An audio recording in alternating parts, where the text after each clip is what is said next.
Hello, Shannon. Good morning.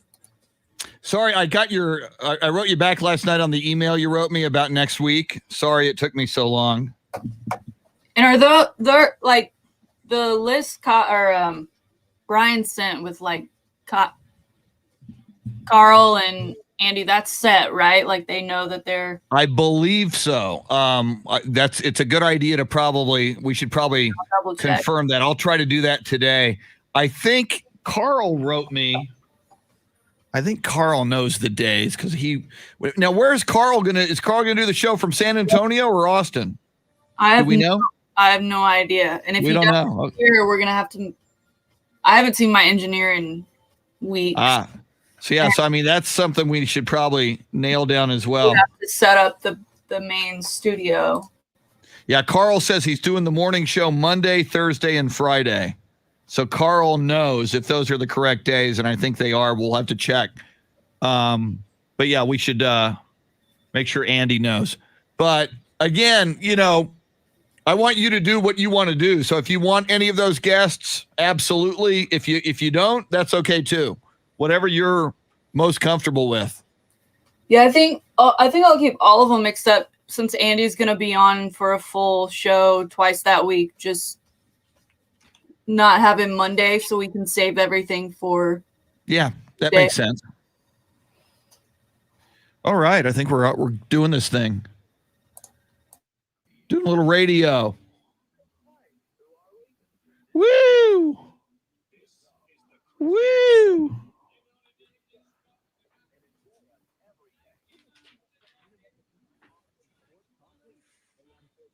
Tracy, Wes, Hector, Anthony. Those are the ones I see. Welcome in.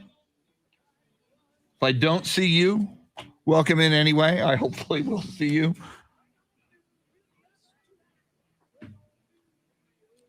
It is Thursday. Throwback Thursday to many. See, I'm wearing a Dallas Cowboys t-shirt that says established in 1960. So I guess that's my throwback. Or a Thirsty Thursday. Drink them if you got them. Welcome into the Chris Duel Show. Thanks for hanging out with us on this Thursday, March 4th. I'm Chris Duel along with Shannon Salty Sweeney and the Boy Wonder. I kind of like the Boy Wonder. The Boy Wonder. That you are kind of you've got a boyish. For those of you, you'll see him on Facebook Live at some point. I kind of like that. We should do the whole show with that echo. That would be cool. The nephew of Dan Fouts, Hall of Fame quarterback Dan Fouts, at least in my mind. And if I were he, I'd just run with that. I'd say, yeah, I'm Jeremy Fouts. That's right. Dan Fouts is my uncle. Deal with it. First of all, before we say hello to Jeremy, Shannon Salty Sweeney, how are you on this Thursday morning? I'm doing well. Wow, I'm hearing echo too. Echo. Any idea why we've got the echo there? I jokingly said, hey, let's do the whole show with echo. We might just the first time I turned my mic on. All righty. Just getting a lot of me. Are you hearing that as well, Jeremy? So you know what's happening. All right. Welcome to Echo Thursday. Maybe that'll be our new theme. Echo Thursday. We're in the echo chamber, everybody. Now, in my ear, I'm not hearing my echo, but I'm hearing Shannon's echo. What are you hearing in your ear, Shannon? A lot of me. It's only me that I'm hearing feedback on. See, too bad you're not T.O., because T.O. says, I dig a lot of me. I dig me some me. So it's like, hey, man, I'm hearing a lot of me this morning. So, all right, we'll figure that out.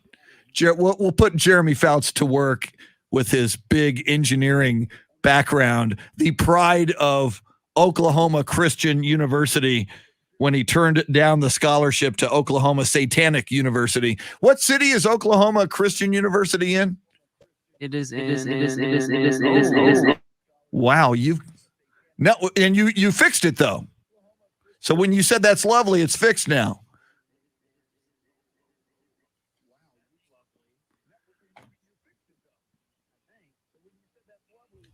Maybe that's my thing.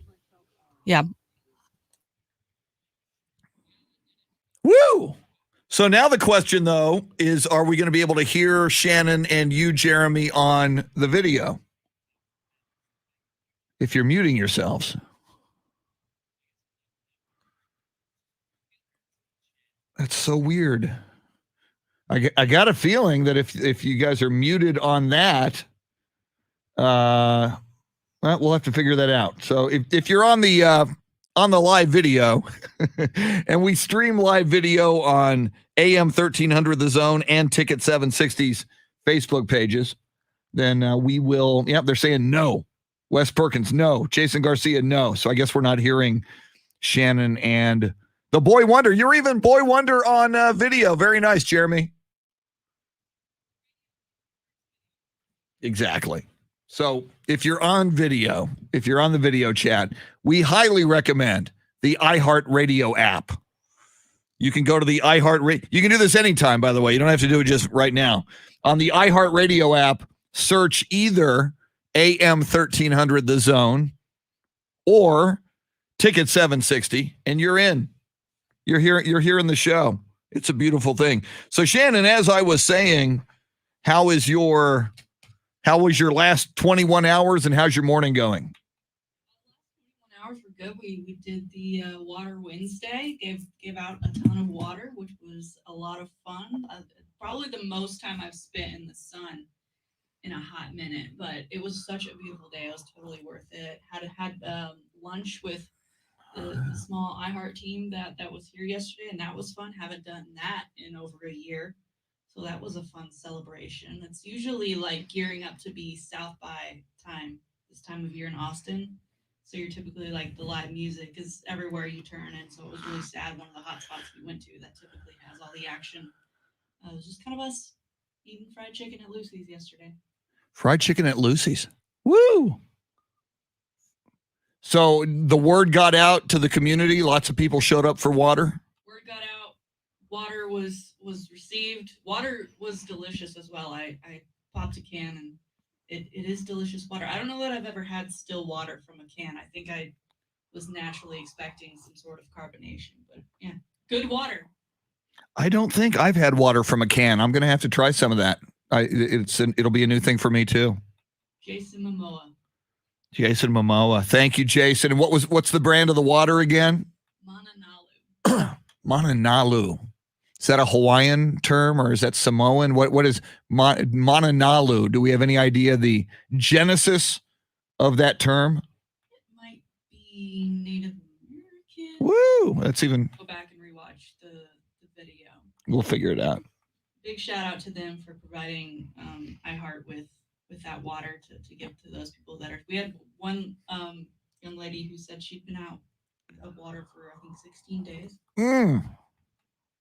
Which is a long. That's awful. God, that's little things, and so many of us got hit with it during the snowstorm a couple of weeks ago. But little things that are big. I mean, you can't live without water. So I mean, we assume it's a little thing because we live in the first world, and we 99 times out of 100 turn on the tap or go grab the water. However we consume water, whether you get bottled water, or you get it from the tap, or whatever you do. When that goes away, when your electricity goes away, when your heat goes away, it was amazing, Shannon, just how quickly our lives became hellish. It was like, oh my God, this sucks. That speaks to who we are as a society. My phone's dying and I don't have a way to charge it.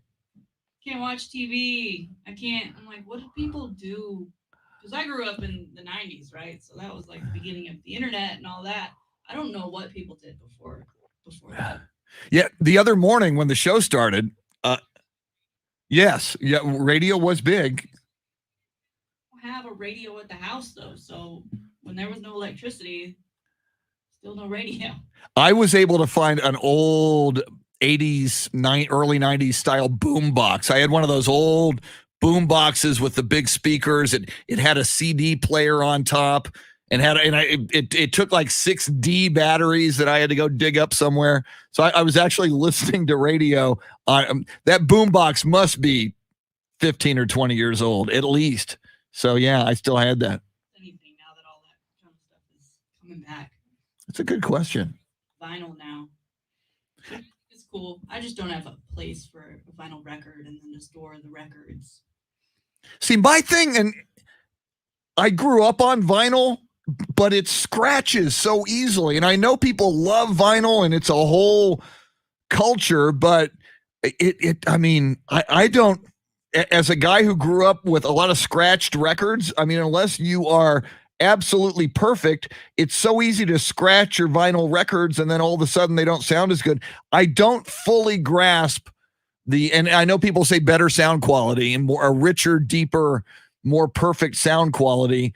But I mean, I listen to my music on Apple Music on headphones or on a speaker that's Bluetooth attached to my phone. And to me, it sounds just fine. So I think I'm good. Yeah, I know we're supposed to be like super into high quality audio, but I'm much more into convenience. As long as the bass isn't buzzing, I'm okay. Now, all right, this will lead us into this discussion, and the two of you might have to help me out on this. Okay, I grew up on vinyl. You get your music, you get your albums on vinyl. Then it was cassette. No. Then it was 8-track, which was a special kind of hell because invariably, right in the middle of your favorite song, it would change tracks. It would go from track 1 to track 2 or whatever, and they would fade it out. It's like the middle of a great song, they would fade it out and then click, click, and then it'd go to the next track, and then it would fade back in the middle of the song. Not happy about that. So then came cassettes, then came CDs, then came Napster, and we stole everybody's MP3s. Then came MP3s, then came iPods, and now it's like Apple Music or whatever, however you get your music on your phone or on your smart device. Now, and it's trending this morning, Shannon and Jeremy on Twitter, Kings of Leon are releasing their new album, not on vinyl, not on 8-track, not on cassette, not on CD, not on MP3. They are releasing their new album, which is called When You See Yourself by Kings of Leon.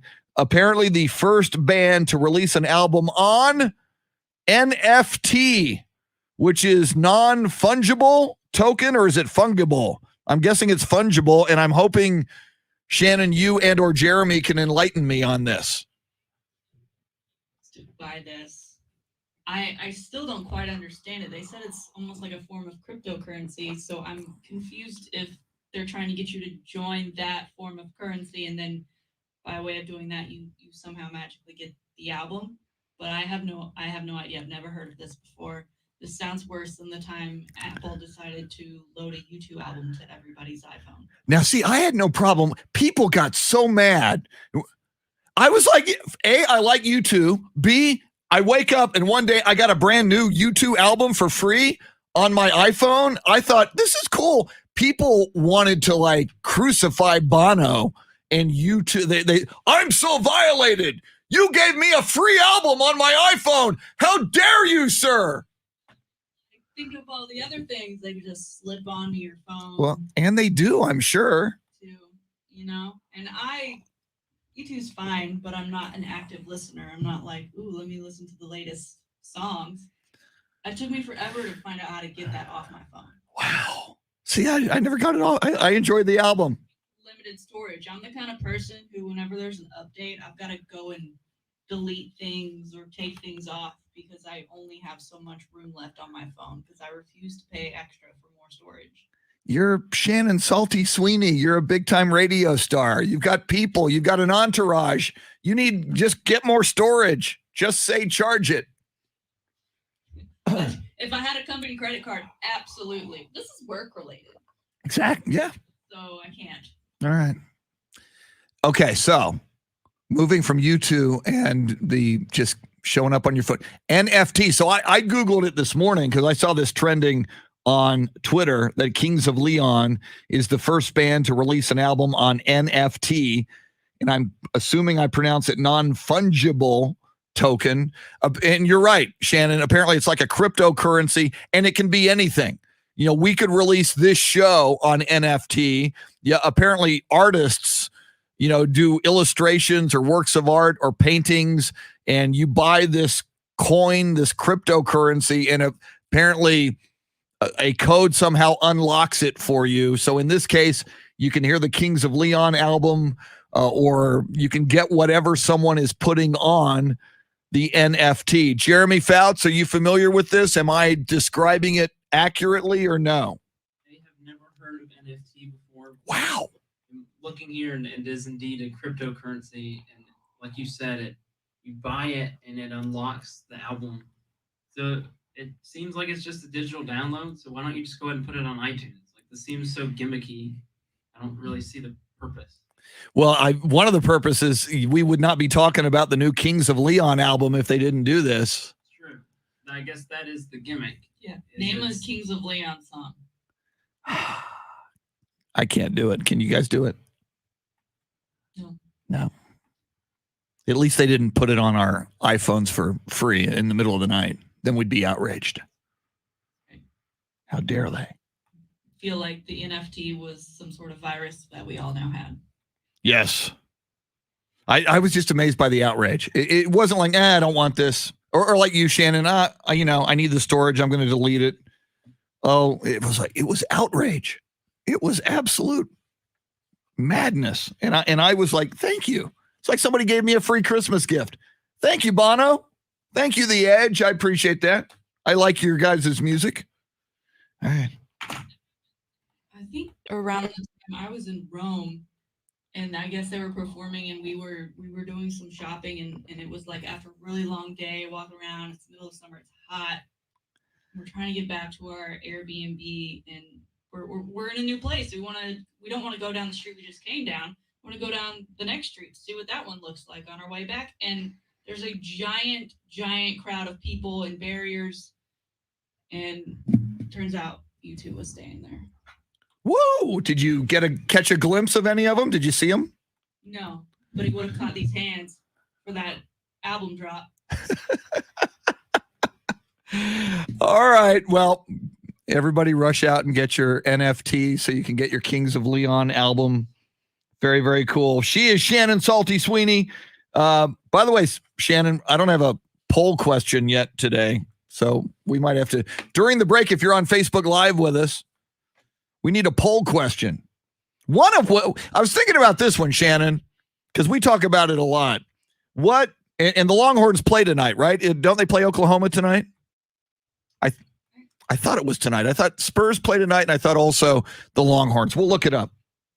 Anyway, we know this because we talked about it yesterday. 2 games left in the regular season, then the Big 12 title, then or the Big 12, we hope title, the Big 12 tournament, and then the NCAA tournament. So we've often talked about how deep do the Longhorns have to go to save Shaka Smart's job. So that may be the poll question, unless we come up with another one during the break.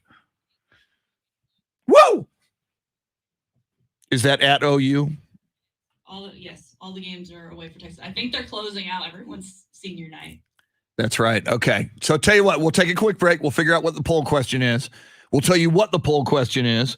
We will talk NFL. We will talk college hoops. We'll talk Spurs and NBA. We got to talk about this James Harden thing, Shannon. I mean, hey, man, you wanted out. You didn't want to be a Rocket anymore. Let's retire your jersey. It's like the Spurs retiring Kawhi Leonard's jersey. I don't think so. I got issues. I was expecting like a Tony Parker, but like the year he went over to Charlotte. Yeah. Like, give it time. Yeah. Well, okay, we'll talk about it. Lots coming up. She is Shannon Salty Sweeney. He is Jeremy Fouts, the pride of Oklahoma Christian University. I'm Chris Duel. It is an echo chamber Thursday. We're with you till 9. Tanner Carlson in the 8 o'clock hour. We'll catch you in just a few with a poll question on the Chris Duel Show. Well, that was weird. So everything looks the same as far as I believe on my side. Okay. I don't know. Maybe is there Jeremy. something running through that board that's. Can you hear Shannon? I'm seeing if Jeremy can hear you. She said everything looks normal on her end. Anything different on your end?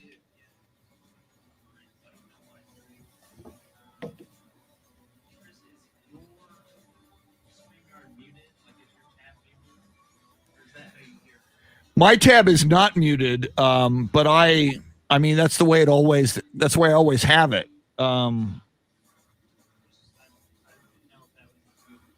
Yeah, and when we mute them, they can't hear us on the video. The only way they can hear you guys is I turn off my mic during the segment whenever you guys speak so that they can hear it through these speakers through my mic. But if I were to mute my mic, then I'd be totally off, and if we're all muted, we'd be totally off.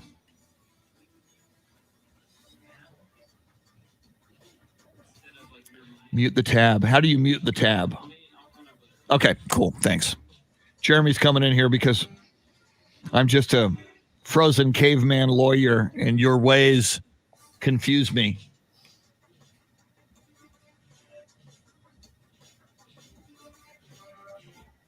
I'm going to learn how to mute the tab.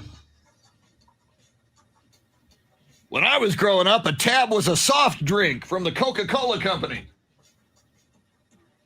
All right, here he is, ladies and gentlemen. Jeremy Fouts. You know him, you love him. What's up? So how do you mute the tab? So the StreamYard tab is there. Yes. So now I don't know if it's on your end or not, but I'm just trying to work out game theories here. But if you want to mute it, you right click on the tab and then you can go to mute site. So I was just wondering if maybe our mics are coming through like your board. You know what? That levels up. It was probably me. That'll be okay. It was probably me. I'm gonna unmute it since that's how you normally keep it. I suck. What, the computer level was up and on? On my board, Vox Pro, which I keep you in queue during the breaks to hear you, otherwise I don't hear you. The level was up for some reason. Oh, okay. So we think that's going to fix the problem. All right, cool. Okay. It was my fault. Wow. Whoever was in here, the sports grind. Damn you, Calvin Casey. Thanks, Jeremy.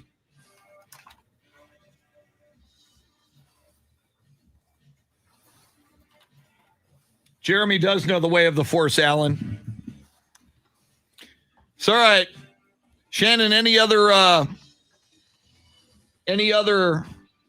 poll question idea? What was the one that we maybe thought we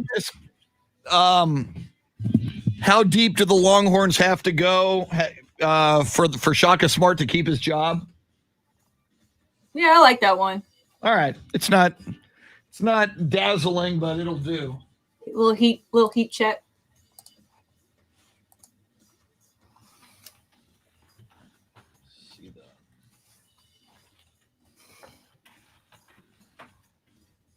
Since they play tonight, it's kind of sort of tied in since they play. Let's see. Okay, where is Twitter? I'm going to sign out of that, and I'm going to sign into Ticket 760. Log in, ticket. The ticket password is, not saying it out loud, because Wes Perkins would go in there and put all kinds of pro Texas Tech stuff.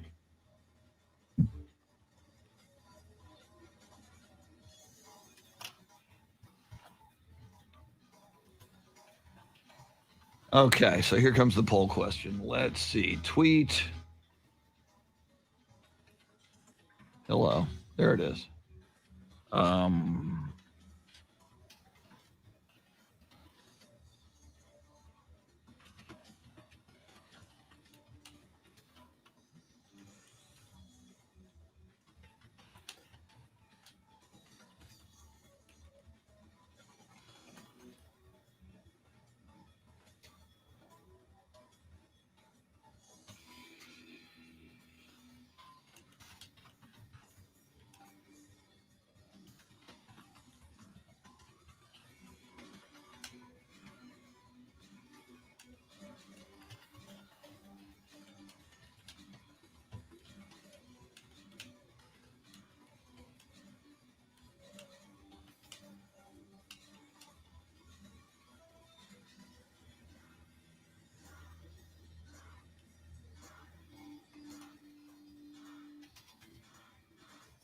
Let's see.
All right, poll question is up there. How must the Texas Longhorns men's basketball team finish the season for Shaka Smart to keep his job? Final Four or better, Elite Eight or better, Sweet 16 or better, one NCAA win or better. I wanted to put tournament win, but it only allowed 25 characters. So it looks a little weird. It says one NCAA win or better. You know what I mean.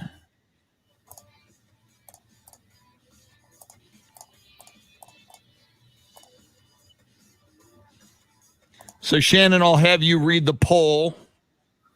All righty.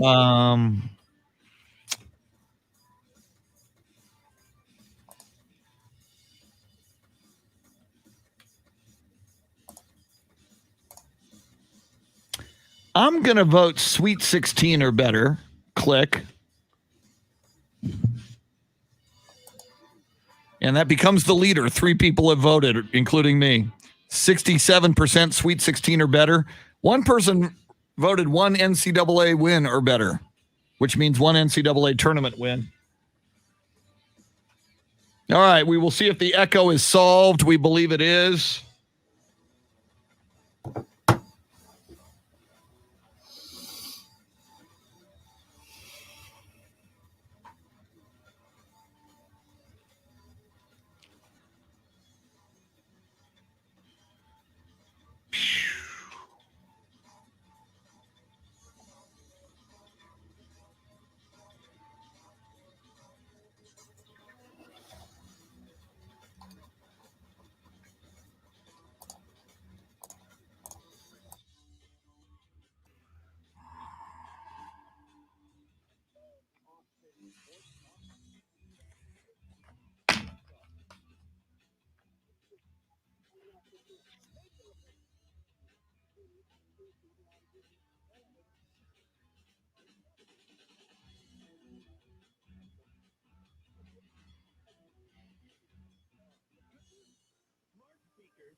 Is this Iran by Flock of Seagulls? Wow.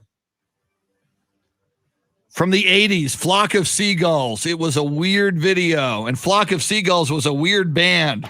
The lead singer, his hair was like he had a seagull on his head. Iran. And not about the country. It's Iran. Like I was running, not Iran, Tehran, and the country. And okay. Chris Duel Show. Jeremy Fouts, the soundscape stylist, who not only presented that musical piece for your approval, but apparently fixed our echo issue, Shannon, Salty, Sweeney, and apparently I was the culprit.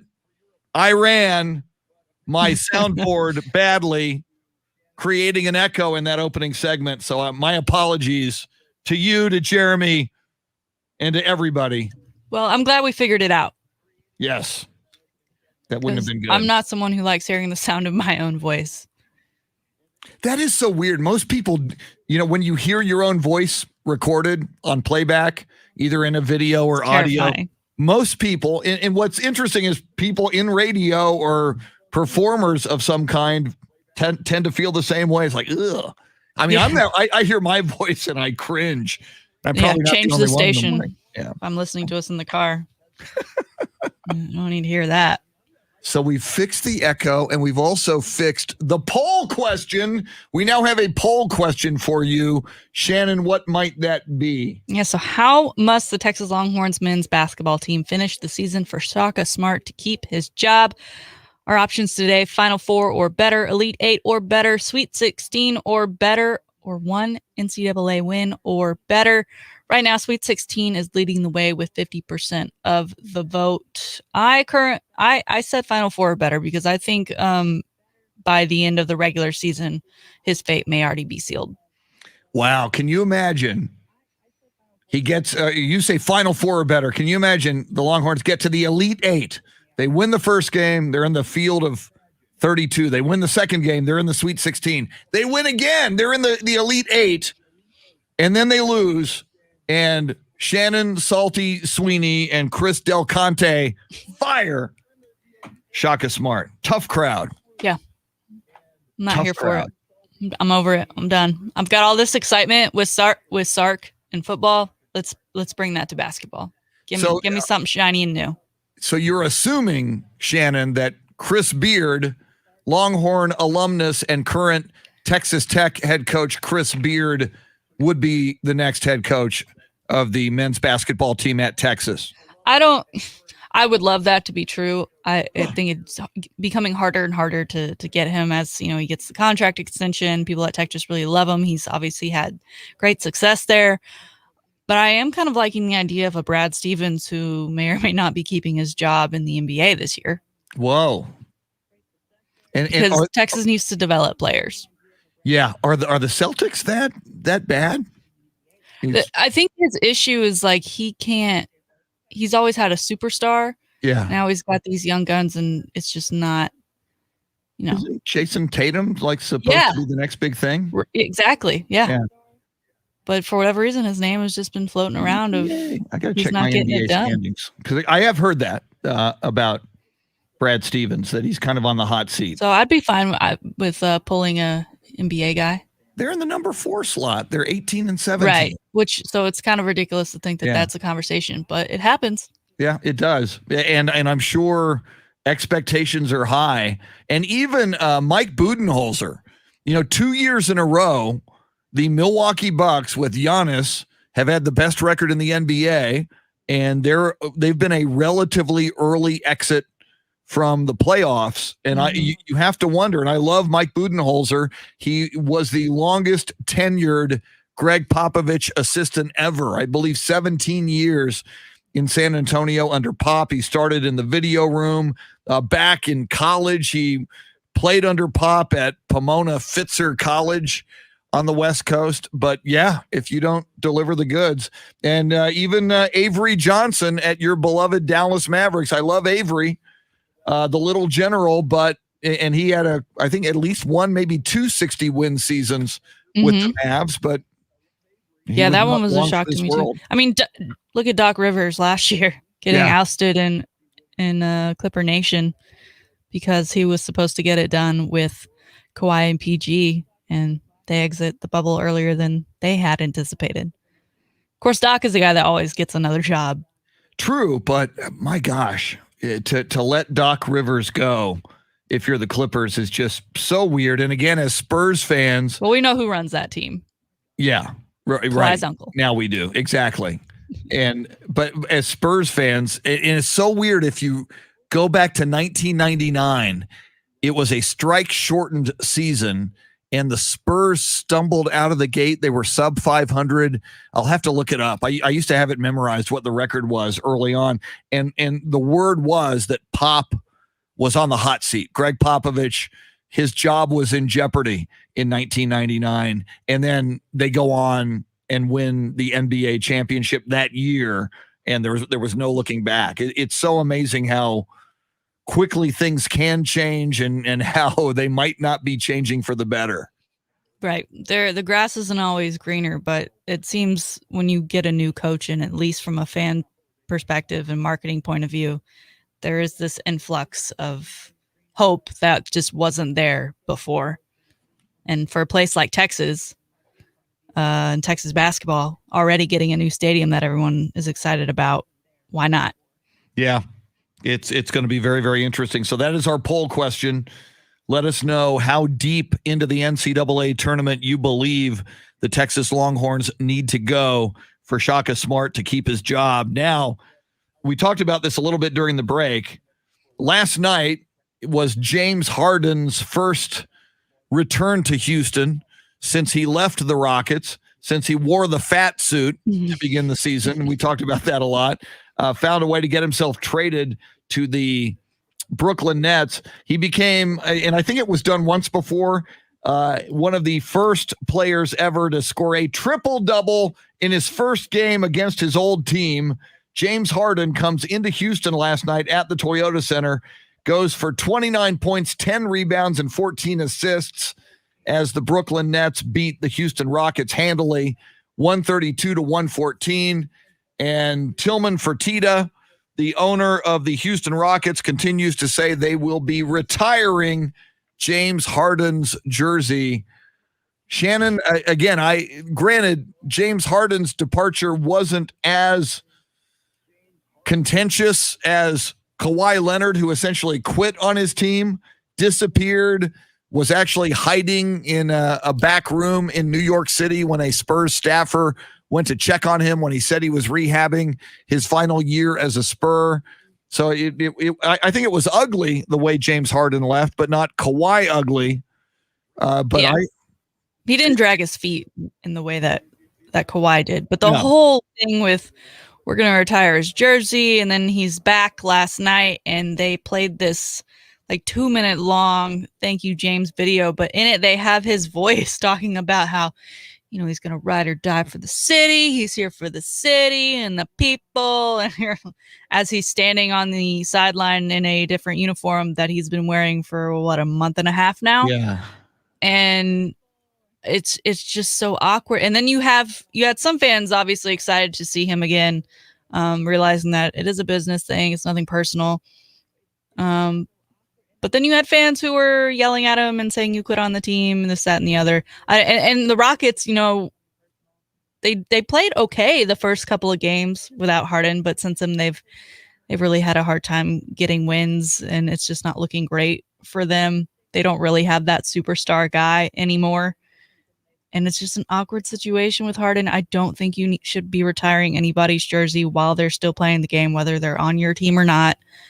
Give him time. And also, what did James really do for Houston? He never delivered the goods. Got knocked out of the playoffs. They had that one series against the Golden State Warriors when they were up and Chris Paul was injured, and it looked hamstring. I think they were up 3-2 in that series, and it looked like the Rockets were going to win it, and then Golden State came back and won. So I don't get it. I don't get it. The last jersey they retired was Yao Ming, and you know, obviously they never won a championship. But Yao was beloved. But Yao was beloved and prolific and was always a Rocket. And I don't think anyone can say any one bad thing that guy said or did. And so the idea that they're just going to retire James Harden because he went to the Nets, like this guy could jump around to 5 more teams before his career set done. He could be back in Houston. What's he going to do if he like wants to pull, let me come play my final year in Houston oh, by the way, can you take my jersey down from the rafters? Because I need that. I'm sure he would give It's himself the whole permission thing to wear is that ridiculous. jersey. James Harden, I think, just he doesn't seem worthy either. I don't know if I like him or not. I think is also my thing, because he's good, but he wants to be known as better. Well, perform better. How about that? Well, and to his credit, and I hate to give James Harden credit, but a lot of people are saying this. When he went to Brooklyn, a lot of people said it's not going to work. He's a ball hog. It's all about him. And he is apparently in Brooklyn distributing the ball, and he's kind of playing a more unselfish game as a Brooklyn net. And a lot of people didn't think he'd be able to adjust his game, and he seems to be doing that. So, I mean, there's probably a trust thing too with his teammates when you have guys like Kyrie and Kevin Durant out there with you on the floor. But we've seen so few games. We have such a small sample size of the three of them on the floor together for them to really figure it out. And I don't know. It's fine. I'm happy. Super teams, yay, whatever. My team's not one of them, so I'm left in the dust. But the whole Harden and the jersey retirement, I'm just not with it. Not with it. Yeah, I'm not either. And it's almost, not quite, but almost like the Spurs retiring Kawhi Leonard's jersey. I mean, when somebody wants to force his way off of your team and out of your city, and that's what James Harden did, not as ugly as Kawhi did it, I don't know why you then say, oh, yeah. Now, years later, maybe you do. Yeah. But you don't do it now, and you don't certainly make that proclamation It's now. almost like they're not getting wins. They don't really have a star player. James Harden is still relevant in the city with his new restaurant. Hey, maybe we can bring him back a couple of times to talk about this jersey retirement and make it a thing that people will get excited about, because there's nothing else to be excited about anymore in Houston at all for sports. I wonder how many Rockets fans now go to his restaurant. I mean, I should pull it during the break. I'm going to look it up on Yelp and see if we've got any reviews. Ooh, and you got to wonder if that would influence the Yelp I think reviews. it's even called 13, and it's supposed to be fine dining. I wonder if he went last night. A lot of people were making stripper jokes on the Twitterverse. He loves he was his back strippers. in Houston. Yep. Those are always fun. So if Kawhi Leonard had a restaurant in San Antonio, would it be called Number 2? Or Deuce. Oh, man. All right. Well, man, if you are a Houston sports fan, we've talked about this. Become a Dallas fan. Yeah, become a Dallas fan. I mean, you have Astros who have, left that city. You've got J.J. Watt gone. Deshaun Watson probably almost certainly gone, certainly wants to be gone. Now James Harden.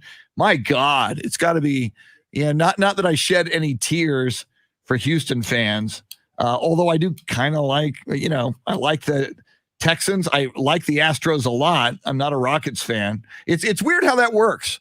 It's like, I like the Astros. I like the Texans, certainly not as much as the Cowboys, but the Rockets, I don't like them. It's kind of weird how that works out. Yeah, I agree. I don't like the Spurs, but I can hang with the Rockets You don't as a like Mavs the fan. Spurs. How can you? What's not to like about the Spurs? They're in my way during playoff time. Oh, okay, so that's it.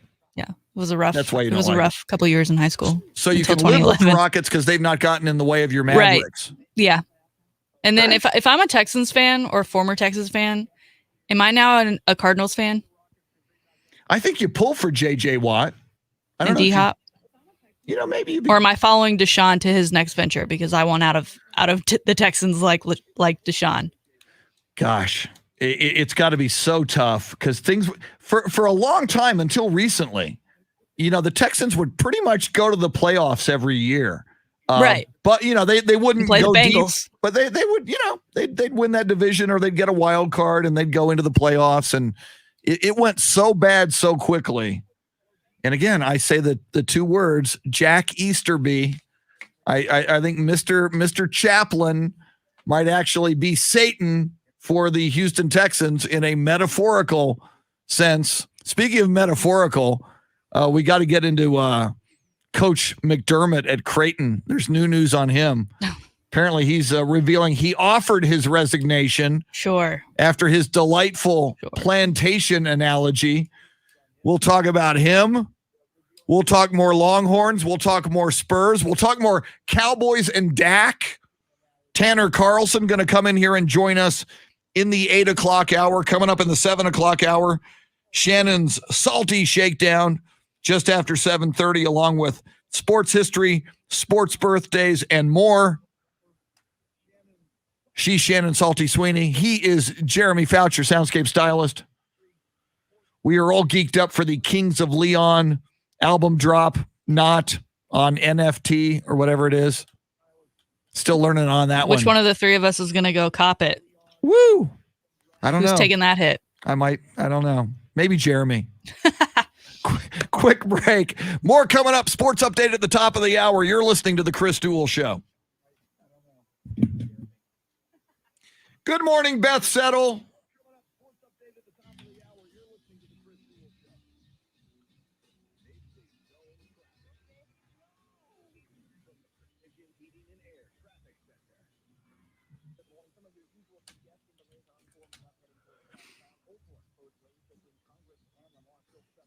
Let's see.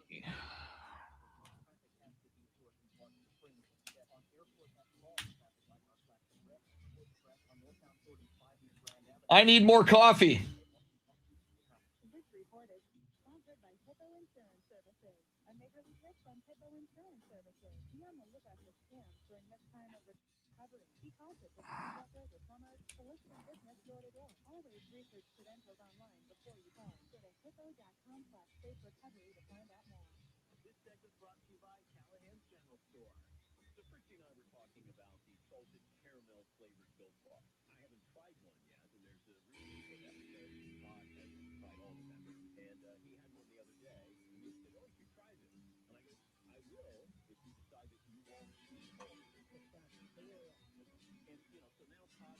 I'll be back. Mask on. Sorry, Governor Abbott. I believe in science.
Radiant give you a tankless water heater.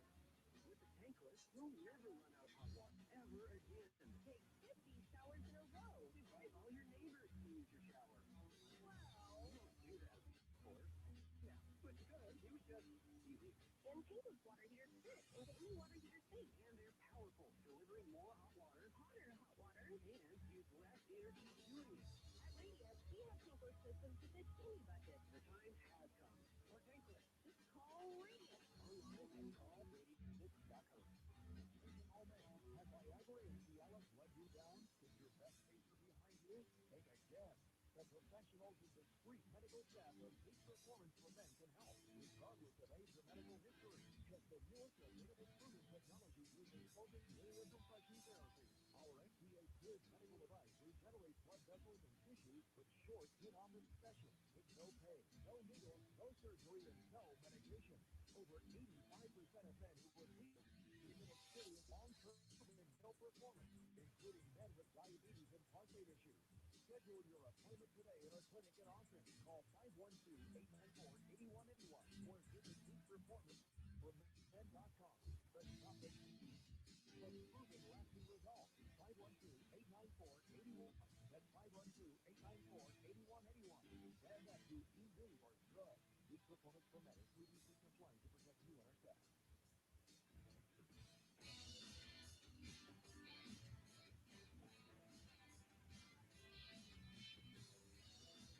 Live from the Bud Light Studios, we are AM 1300, 103.1 FM Lincoln, KBET AM, KBET HD2, K276 EL. We are on, and here's what you need to know. In the NBA, the 76ers beat the Jazz 131-123 in overtime in a battle of the top seed in the West against the top seed. Joel Embiid led Philadelphia with 40 points and 19 rebounds to win. Donovan Mitchell 32 points for his off. He was ejected in overtime. Nets beat the Rockets 132-114. And Spurs returned to take 29 points. Kevin on 14 assists for Brooklyn. He's won 10 of 11 and 7 straight on the road. Houston, they've lost 13 straight overall. Hawks beat Magic 115-112. Atlanta got 2-0. And U.S. vacation facility. Team beat the Lakers minus LeBron James 123-120. Lakers now lost 7-10. Trailblazers get by the Warriors 108-106. Sixers down the Raptors 129-105. Pacers took care of the Cavaliers 114-111. Bulls beat Pelicans 128. Woo! Mavericks without the Dodgers.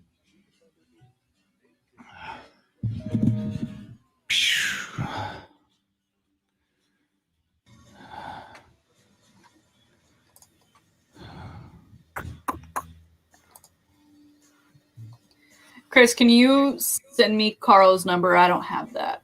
Yes, let me find it.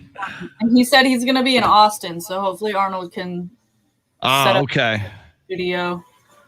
I could probably do it, but I would feel more comfortable with an engineer doing it ahead of time. Absolutely. On Monday morning. You want me to text it to you? What's the best way to get you his number? Yeah, if you just share the contact. Okay. Because I'm assuming he doesn't have a key, so I'll need to let him in.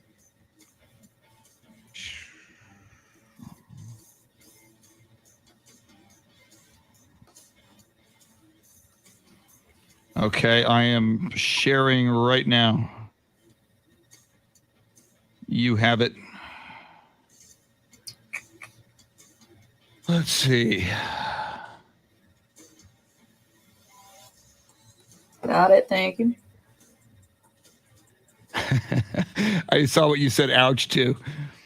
If Kawhi Leonard had a restaurant in San Antonio, it would be called Crybabies and only serve Gerber products. That could be a new, appeal to a clientele that has children.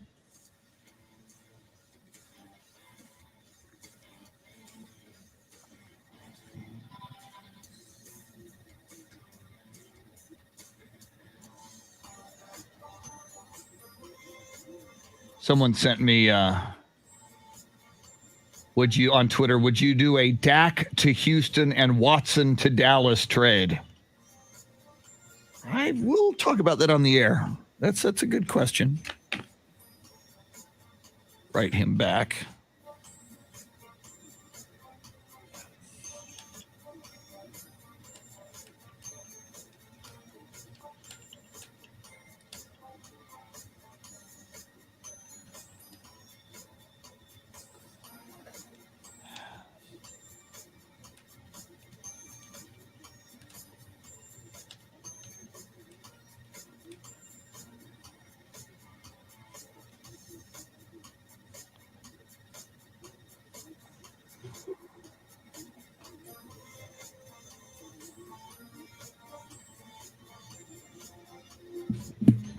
And Wes Perkins, technically, and you're right, it was the 98-99 season, but technically, I believe there were no games played in 98 because it was strike shortened. I think that season actually began in 99. I'll have to check that, but if my memory serves, and it's been 22 years, so it might not be serving me, but I don't think any of and it was the 98-99 season. You are accurate, but technically, no games played in 1998. I did find a Harden restaurant update. Beautiful.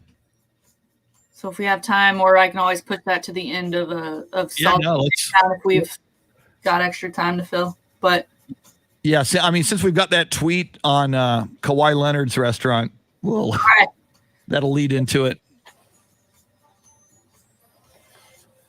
And once again, Jeremy, I'll probably get out a little early, like at 25, like we normally do. Cool.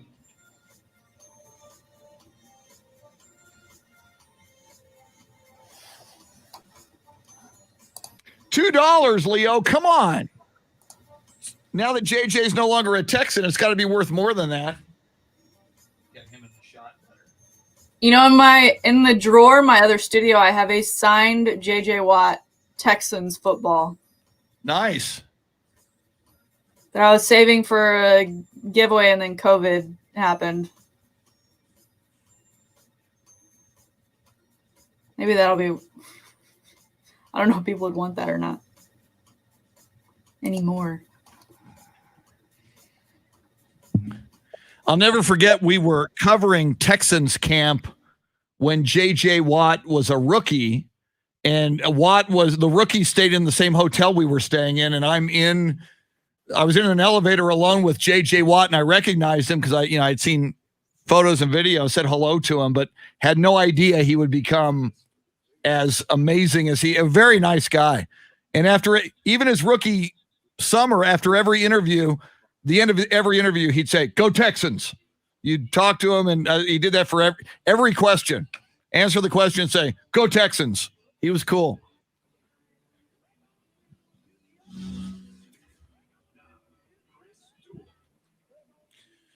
It is a throwback Thursday. It is a thirsty Thursday. In the 6 o'clock hour, it was an echo chamber Thursday because some knucklehead radio guy had the wrong button pushed. I don't know who that was, but his initials are CD.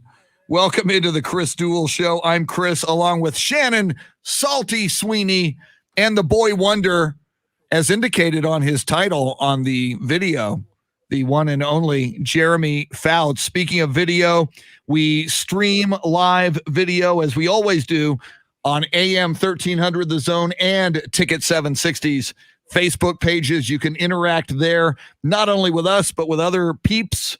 There's also a YouTube channel that runs that stream.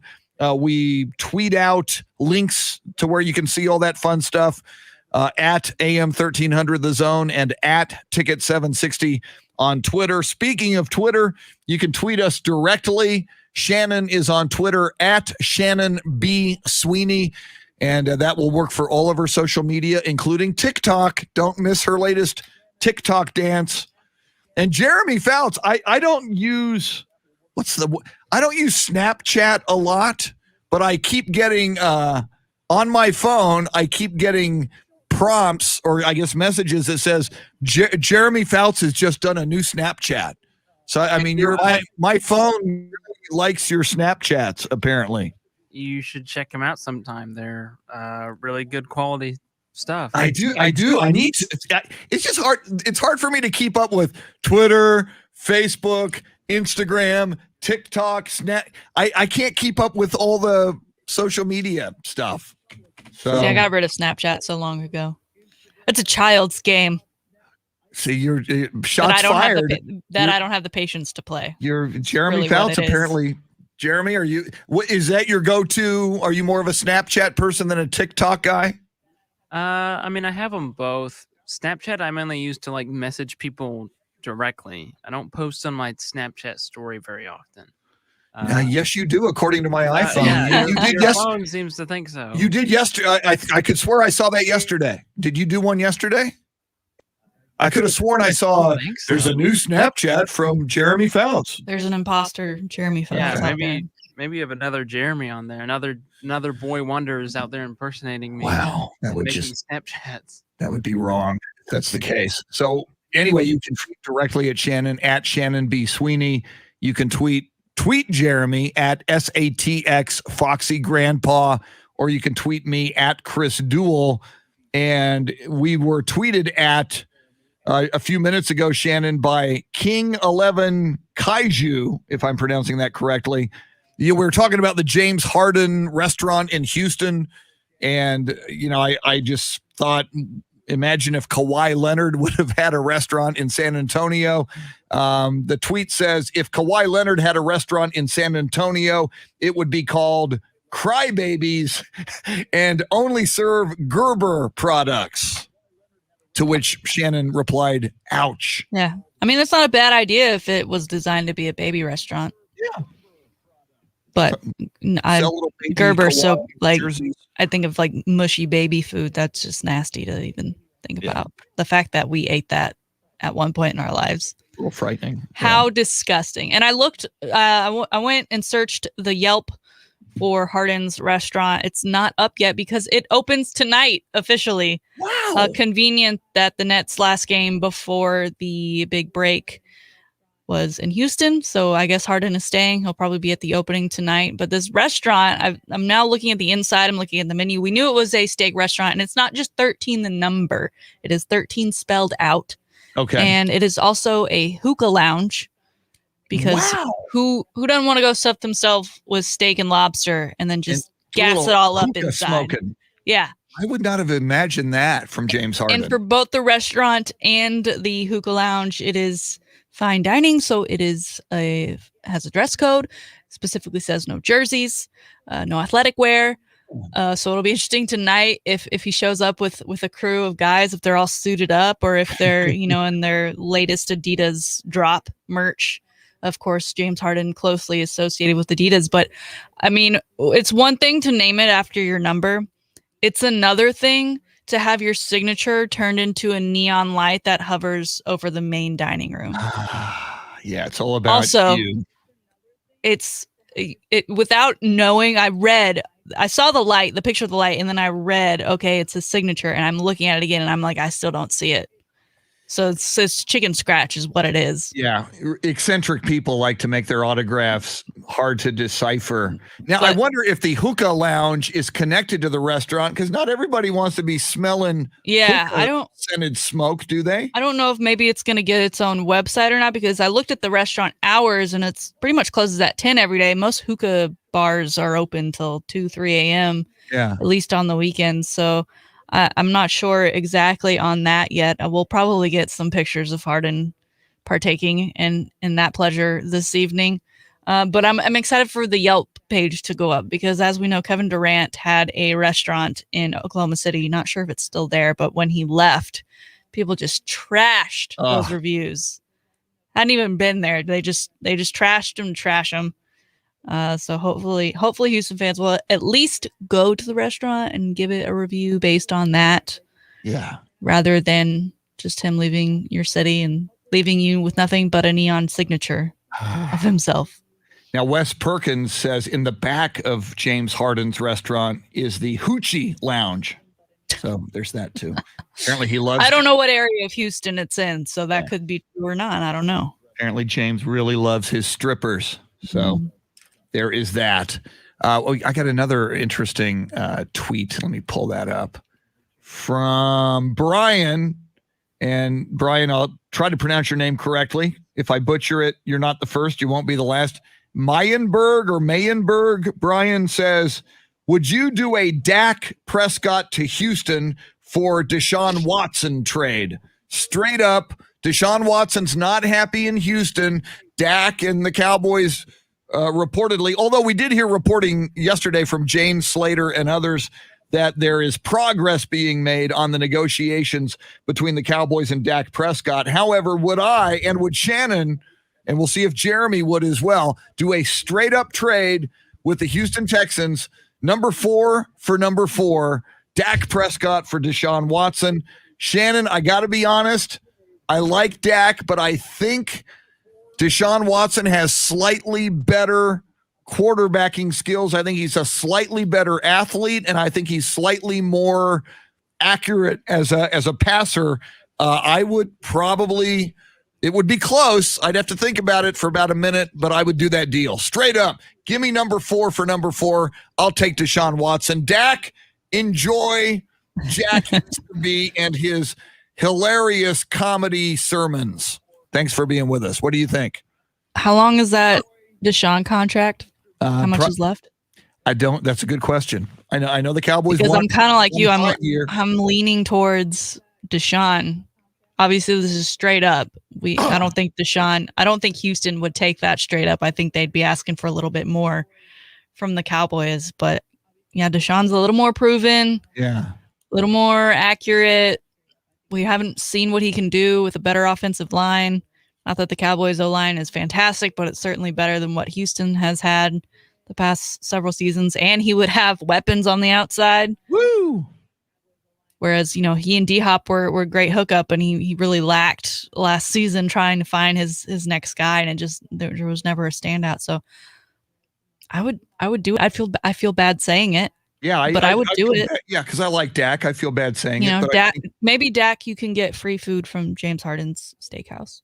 Now, here's the big intangible, if that were even considered, and obviously we're just got a tweet, pose the question. It's a hypothetical. But I wonder now if other owners look at Deshaun Watson as a troublemaker or a potential troublemaker for other franchises. You have to say this about Dak when in 2018 or whenever the big kneeling controversy happened, and initially Jerry Jones said, if you're going to play for the Cowboys, you're not going to take a knee.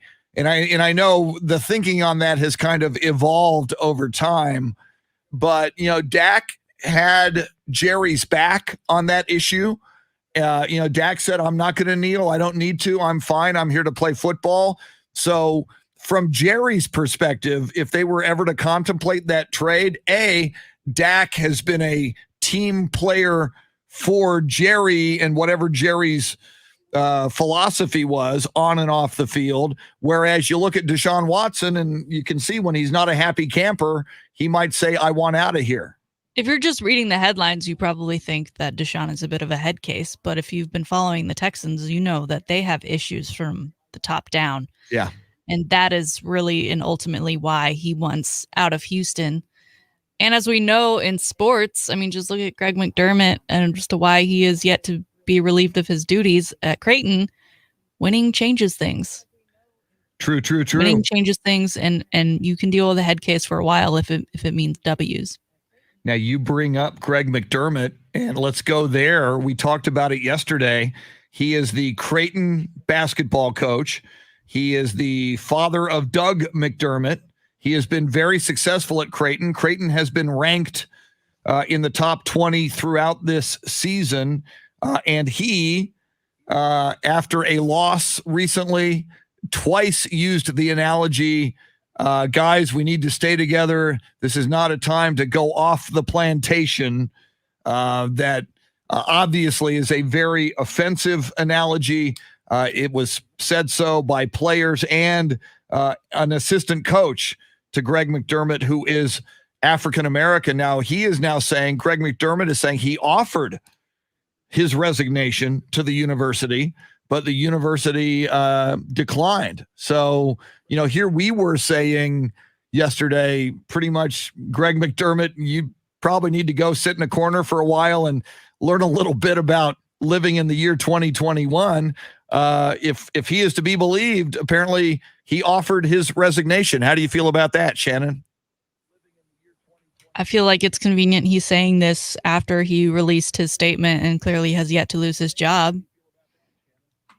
Because I don't know that you say that if you did get let go. And I don't know that if I'm the school and I did decide to relieve you, that based on the situation of why you're leaving, if I would let you say, no, I resigned. Because to me, it's a fireable offense. I saw a reporter that I guess went around and asked as many coaches as they could contact at the Division I level and said, if a white player were to say that to a black player in your locker room, how would you take it? Wow. And say, well, that player wouldn't be playing. No. At least for the next game. There would be some consequence other than, well, I'll post a public apology and let the public crucify me, but really suffer nothing other than that.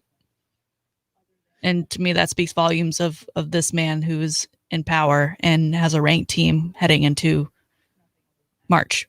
And it's interesting you bring up that comparison. If a white player said that, in the locker room or on the bench to fellow teammates who are African American, I mean, our first thought is you would hope and believe that a white player wouldn't be so stupid as to use that offensive analogy yet. And this guy's a grown man. Yeah. Greg McDermott, 57 years old, makes $1.4 million a year. I mean, if you're making $1.4 million a year, you're one of the best coaches in college athletics. You got to be pretty worldly.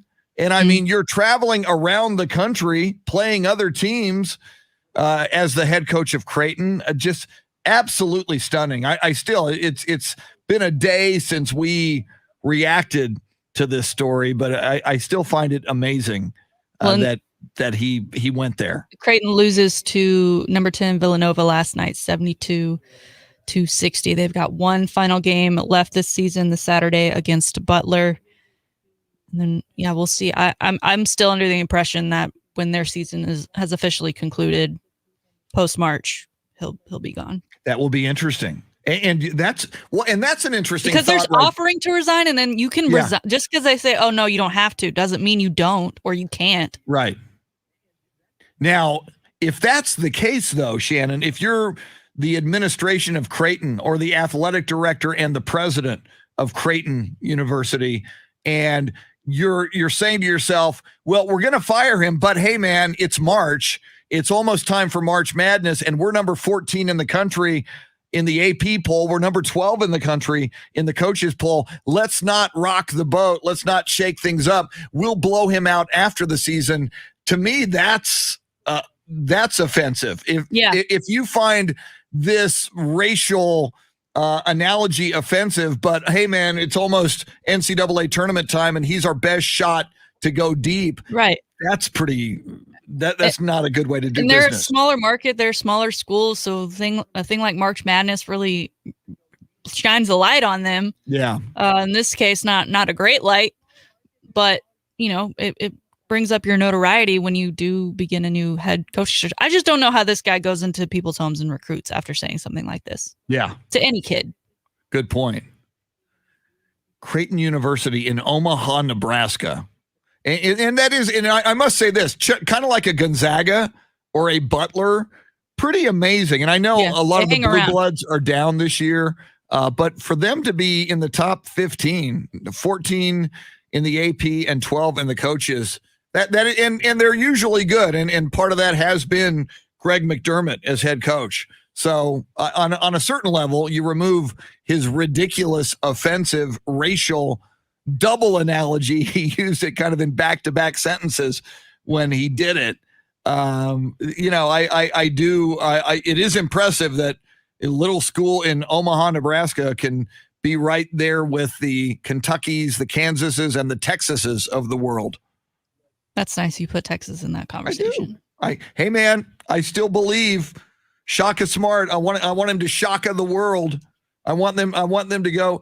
I want them to win 2. Does that put them in the Elite 8? No, that's Sweet 16. Sweet 16, yeah. I want them to win 3. Well, Sweet 16 has fallen down in our poll to only 40%.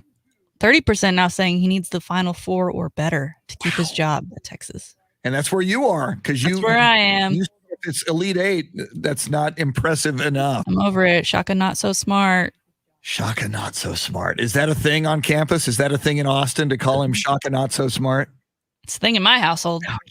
You know what I loved at USC when Lane Kiffin was losing and students and alums were not happy with Lane Kiffin? Near the fire hydrants all over campus, right below the fire hydrants, there would be a red curb and it would say fire lane on the red curb. Okay. So That's pretty smart. Kids got spray paint wherever it said fire lane on the street, all over campus, wherever there was a fire hydrant, and they would in spray paint put Kiffin. So it said fire lane Kiffin all over campus. That's pretty smart. It also sounds like a crime, but that's pretty smart. Yes. I mean, it's a smart crime. If you're going to do a crime, you might as well make it funny and enjoyable for everyone. Be creative. You didn't hurt anybody. No, but it's a crime. Lane Kiffin was fired at the airport. Coming back from a road game in the middle of the night. It was one of those late night Pac-12 games at Arizona State, and USC got annihilated by Arizona State, and Pat Hayden, who was the athletic director at the time, met him at Los Angeles International Airport. So he made it home. Yeah. Met him at the airport. There's always the jokes of like, don't let him get on the plane, but they let him get on the plane. They let him get on the plane. But I mean, not even like, the next Sunday morning, Lane, come on in. Let's have a little talk at Heritage Hall. No, I'm going to fire you at the airport. Ouch. God, it's got to be hard to go on vacation now if you're that guy. Let's see. A little Hall & Oates. Thank you. Maneater. Daryl Hall and John Oates. Very, very nice. Jeremy Fouts. Quick break coming up. Shannon's Salty Shakedown. Also, this day in sports history, sports birthdays, coming right at you. Then in the 8 o'clock hour, the Tan Man, Tanner Carlson, on Dak on the Cowboys. Would he do the deal? Shannon and I are in accord. Jerry, do that deal. Dak for Deshaun right now. Would Tanner do? Tanner's a big Dak guy. I'm a big Dak girl. I hate that those words came out of my mouth because I know someone's going to take that and pull it, and that's not great. But yeah, I'd take Deshaun. Yeah, I mean, you can just go down the list. Would you take Aaron Rodgers? Would you? I mean, you could list the quarterbacks you would take, and at some point, you got to be real. Do what's best for your team. Quick break. She's a big Dak girl. She's Shannon Salty Sweeney. I'm Chris. I'm a moderate. I'm not a big Dak guy. I'm a moderate. See, you're not hearing Dak it. You're not hearing it. You'll hear it later. All right. Sounds good. Yeah, I know. There you go. It's kicking in. I can see it on your face. I'm so slow. It's a good time to go to break, I think. Good time to go to break. We'll be back after this quick break. You're listening to The Chris Duel Show.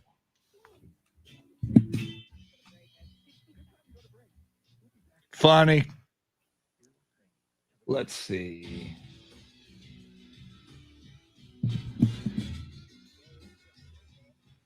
Wes says Shannon for the win. Shaka not so smart. Ouch. Ouch, ouch, ouch.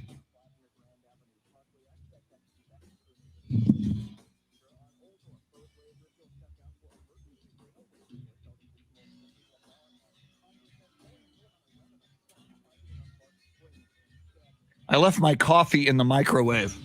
See if it's still there.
Who is She Fouts on Twitter?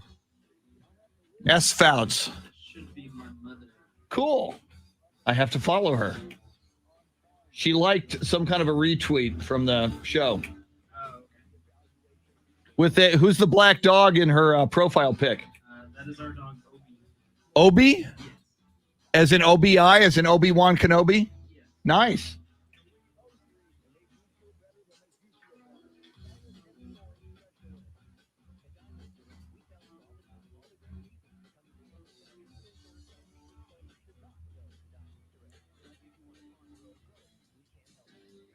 Terrell Huff follows your mom. Nice.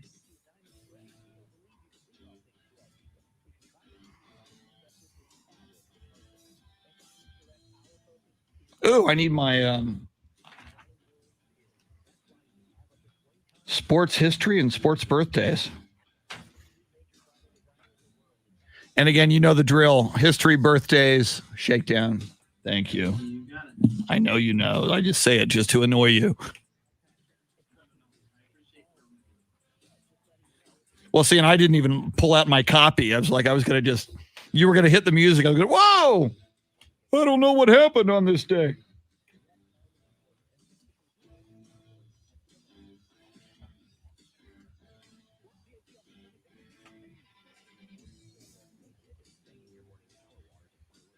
I do want to follow you.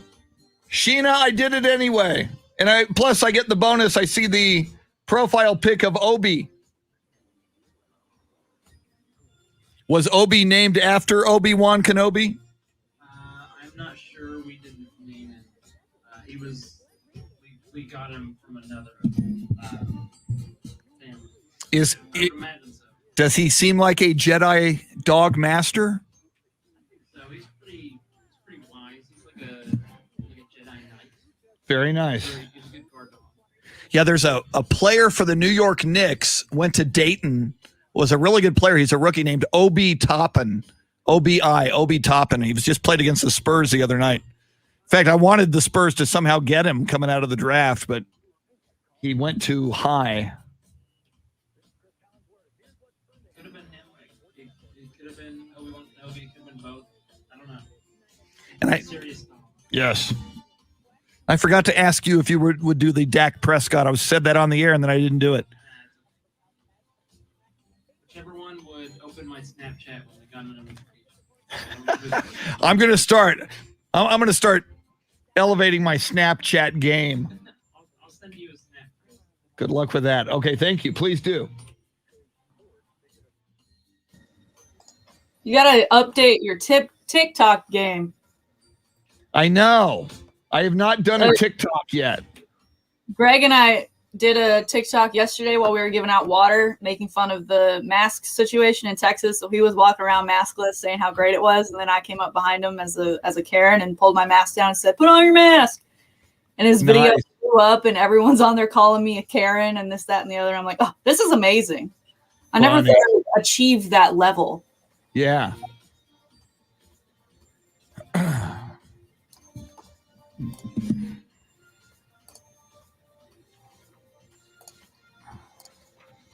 This song here, Chris, I don't know if you saw the planet chat. This is a Shannon E. Sweeney request. Cool.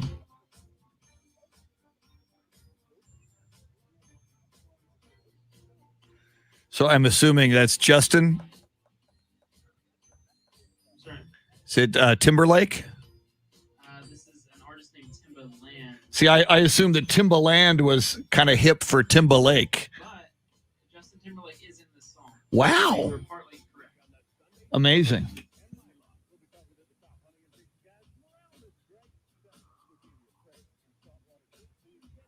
Governor Greg Abbott is on Fox News. Yeehaw! We don't need no masks. 515,000 dead. Woo!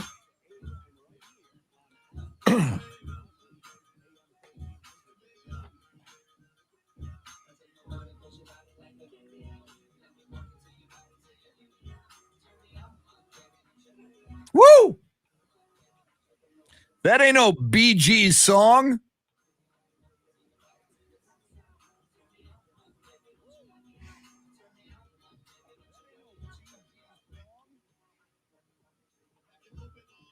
Welcome to the Chris Duel Show.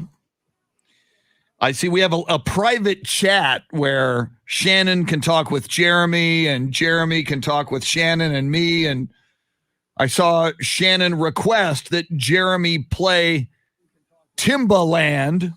And I assumed, Shannon, that Timbaland was just short and hip for Timberlake.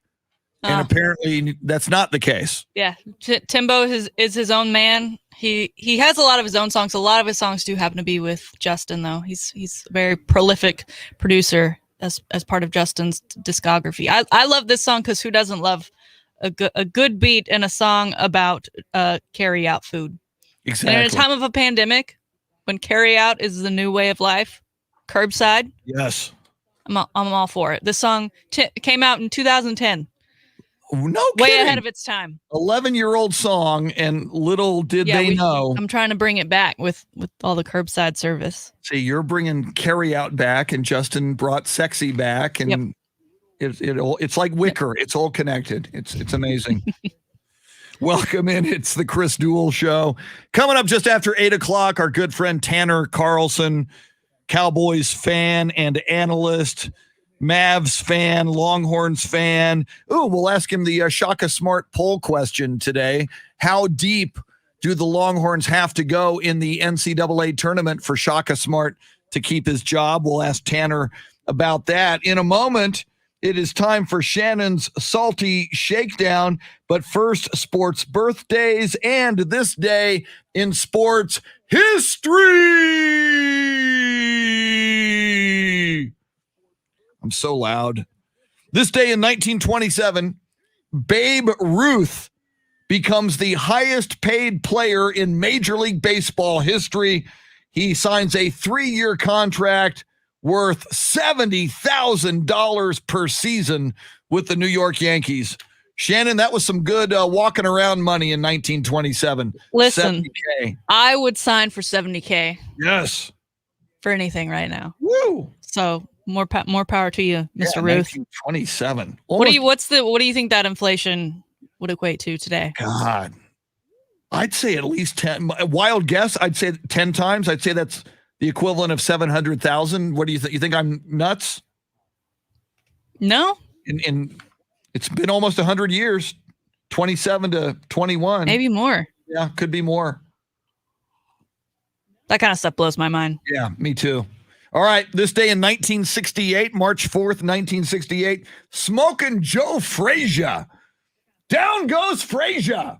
Joe Frazier took his record to 20-0.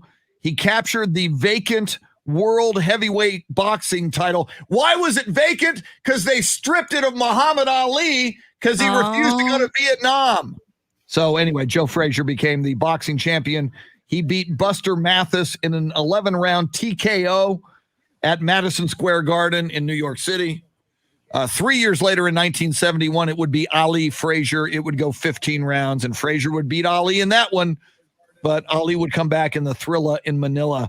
This day in 1970, the New York Rangers set the NHL record of 126 games straight without being shut out.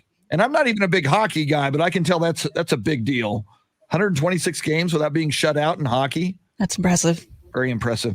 And finally, Shannon, this day in 1993, it was the first ever Espy Awards. And the best female athlete was tennis player Monica Seles. And the best male athlete of 1993 was some guy named Michael Jordan. I hear he was good. All right. I mean, yeah, in 1993. Yeah, that was like right. He probably would have gotten, if the ESPYs existed before then, he probably would have earned himself a few more. I didn't know that. The ESPYs are the same age as me. That's pretty 1993. cool. 1993. Woo! Who knew? And Monica Seles, as I recall, once was during a tennis match. She went, like in between sets, and she went and sat on a bench, and some idiot out of the stands came and stabbed her in the back, upper right below the shoulder. They tackled him, but very, very frightening. What did they have against her? Exactly. She was very nice. That is scary. Now Martina Navratilova. I find it weird that they held that award ceremony in March. That is so weird. Yeah. Whereas now, it's like July, June. I mean, basketball is over. It's kind of the almost dead period a bit. Exactly. for golf. And even in 93, March Madness was coming up. It was Right. not like it wasn't a big ratings month for them. That is way weird. All right. Now, how about some sports birthdays? Born on this day in 1988, Newt Rockne, which is like one of the greatest names ever in football. Newt Rockne, College Football Hall of Fame receiver and coach at Notre Dame, won 13 national championships at Notre Dame. He was born in Voss, Norway. I did not know that. I thought he was born in the States. Died in 1931. Born on this day in 1938, Dallas Cowboys running back number 43, Don Perkins, in the early Landry era of the 1960s. Born on this day in 1961, Ray Boom Boom Mancini, which is a great nickname for a boxer. Boom Boom Mancini. He was the WBA lightweight champion at one time, born in Youngstown, Ohio. Born on this day in 1982, American soccer player Landon Donovan. He's pretty good, or was. Yeah. Yeah. And finally, born on this day in 1990, I sports hate him. It's wrong to hate someone, but it's okay to sports hate someone. Born on this day in 1990, Golden State Warrior Draymond Green. Born in Saginaw, Michigan. Shannon, I sports hate Draymond Green. I think you were one of many. Oh, his little move where he takes a jump shot and kicks the opponent in the groin. Dude, Right. banned for life. Yeah. I mean, people, because he went to Michigan State, people weren't his biggest fan even coming into the league. And he just, every year, it's something else. And people say to me, they go, "Oh, you'd like him if he was a Spur." No, I wouldn't. He's a I feel like he doesn't fit in with the Spurs way, if you were to describe it as such. And Alan Green here on our Facebook, thank you so much. He told us that $70,000. Yeah. That's player name. Babe Ruth. Babe Ruth signed for. Yeah. Would equate to just over $1 billion now. Wow. $1 million. Okay, because he used the cents. He did 51 cents. It looks like $1 billion. So it's 1 million. Oh. Yeah. See, thank you. $1 billion. That'd be a good $1 contract. billion. Okay, well then maybe Even it's Tom not Brady, so great of a contract if it's only $1 million. But yeah. Oh, I see. See, that's really small print. I need glasses. Yeah. But no, that's so I was close. I said 10 times would be 700,000. I was low, but all right. So that's sports history, sports birthdays. We're overdue for the salty shakedown. Let's do it. Let's get into it, everyone. Yay! All right, so we talked about social media a bit already today, but I want to get into it. LinkedIn. I'm on LinkedIn. I'm sure most of you are as well. I don't really actively use it. I enjoy the job I have now, so I don't go. I think it's mostly for searching for new jobs. I don't know.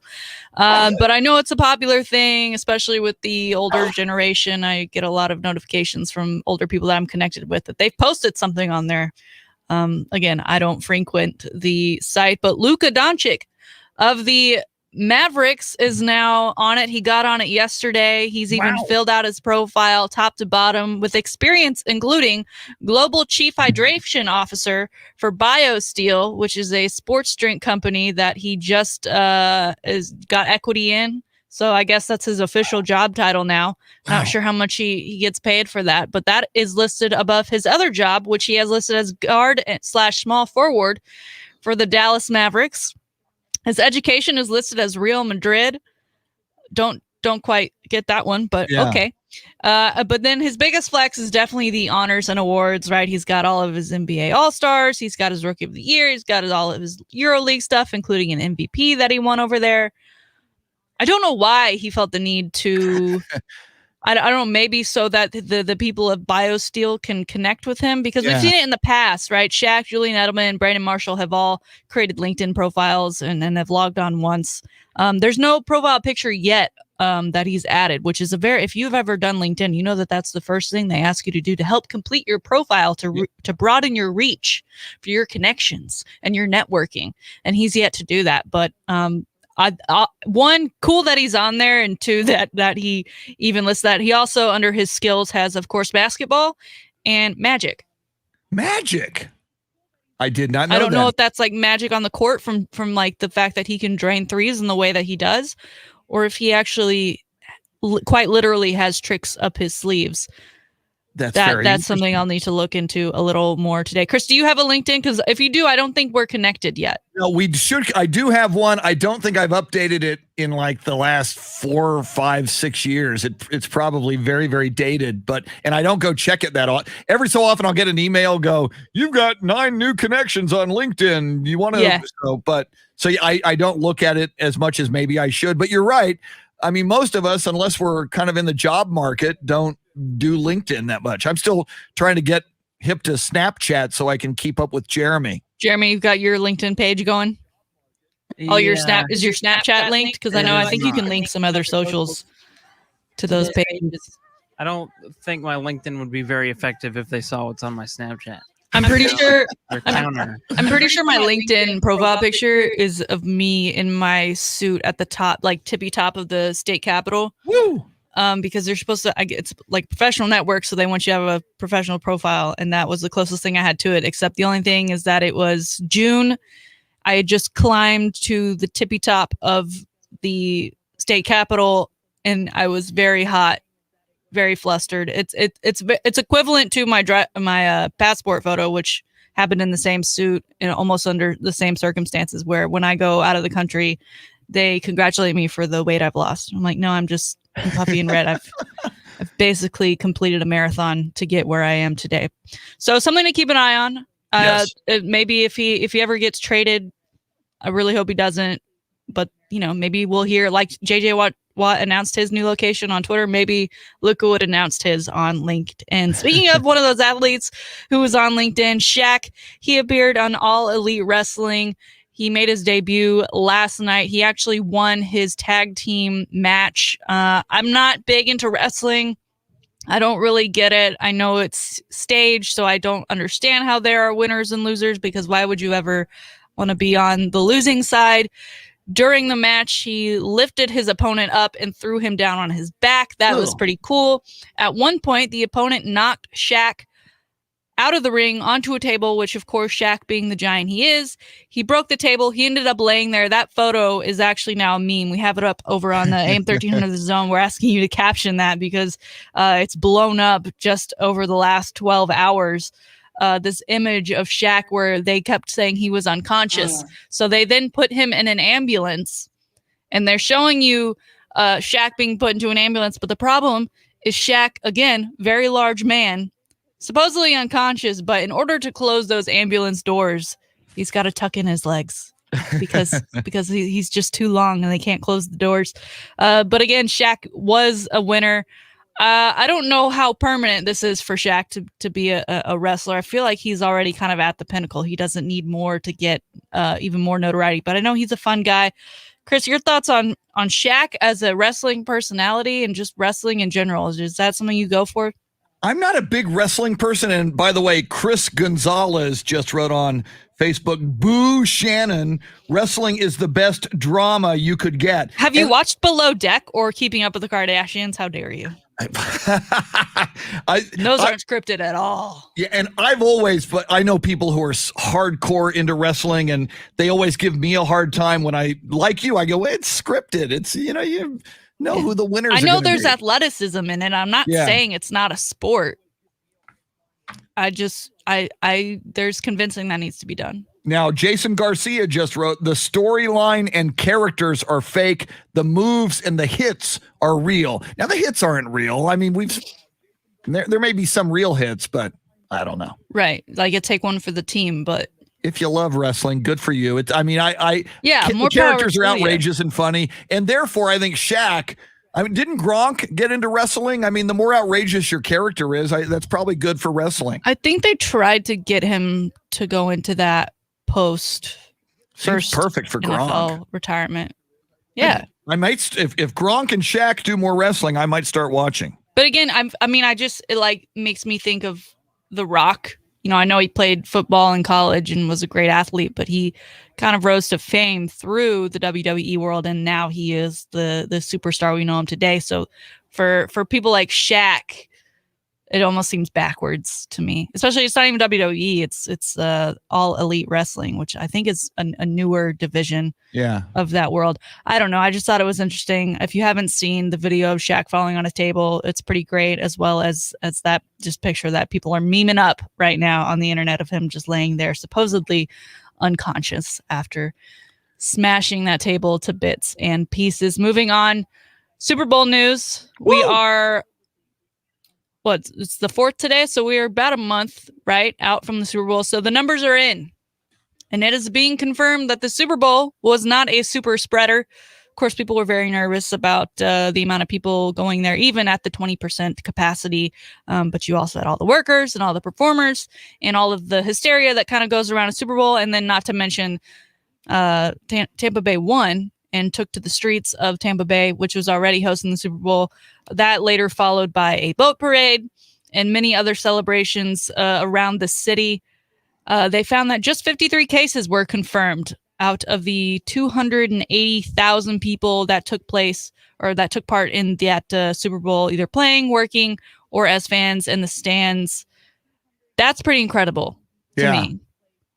Which, obviously Texas is now open and operating at 100%. Masks no longer required beginning next Wednesday, unless, you're a store and they say wear a mask, and please wear your mask. I mean, wear your mask anyway. Unless you please. believe in science, medicine. I don't know that we're really there yet, but experts. I do think that this is great for baseball season coming up, and the idea of especially outdoor areas to allow, maybe not 100% yet, but allow greater percentage of fans to come in. The people that didn't get to work their jobs last season because there just wasn't enough need for concessions or janitorial or ticket sale, things of that nature. All these jobs that I think of that go along with sports. It's not just that we want to see sports and we want to see stands and fans. We want all aspects to begin that rebuild phase. So I'm happy with this news. Obviously not great for those 53 people who did contract it, but happy with the percentage that we got back, because I, for one, was really worried. And they're saying that the 53 people that got it, and that came along with a small spike over in Tampa, they think that most of that is from house parties and restaurants. So, you bring people into a contained environment like a arena, and they have to follow the guidelines of the arena because that is where they are. They get their temperature taken. I think we're moving in the right direction here. What say you? I think I agree with you. It is great news. And you make an interesting point when you connect the dots. An outdoor stadium, again, experts, medicine, science, they say you're less at risk outdoors. It was an outdoor stadium. And as you mentioned, the 53 are believed to have been in house parties or in restaurants or bars. So that would, seem to be in accord with what we have heard from scientists and epidemiologists. So, no, great. I mean, as sports fans, that's great news that the Super Bowl was not a massive super spreader event. That's way right. Cool. Nonetheless, I'm not down with the governor of Texas. I think it's a little too soon to go that big, but I know he's got his supporters. So that's that. And I do have one final thing specifically for you, Chris, that I came across this morning. We talked last week about Notre Dame saying they are not going to be in the EA Sports edition until things are finalized with how the players will be compensated. Well, USC now saying we have not yet reached an agreement with EA Sports, another high-profile school. Yes. In the game of football, in the name of football, the Trojans, part of a game that, should they bring back my favorite mode, repeat a classic game, they would very much need to be a part of that. Vince Young, 4th and 5. Going for the corner. He's got it. If we do replay that game, you've got to have Matthew McConaughey on the Longhorn sideline, and we've got to have Will Ferrell and Snoop Dogg on the USC sideline. I'm sure both of those guys would be more than willing to jump into the game. But USC right now, not so much. I'm not liking that. I don't think that's good for the university, either Notre Dame or USC. I think you want to be on that game because future football players are going to be playing that game. They need to start getting some answers on both sides, because it's going to be another school and another school and another school coming out with this. I feel bad for you, though. I know. I feel bad too. Because everyone likes to jump on and play their favorite team. I mean, I can't imagine this game coming out and a team who am I going to play? Notre Dame and USC not being a part of it. Yeah, not going to play UCLA. I'll tell you that. Quick Cal? break. Tanner Carlson, would he straight up trade Dak for Deshaun Watson? And how deep does he think Shaka Smart, or as Shannon calls him, Shaka Not So Smart, has to go in the NCAA tournament? Tanner Carlson joins us next. You're listening to the Chris Duel Show. That was fun. Woo! Woo!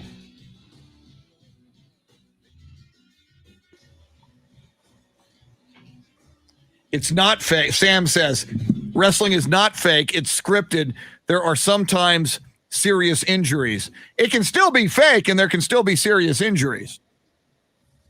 Right. I'm just saying. Bernard, I can't. I'm not on Facebook, so I can't click on the Instagram link.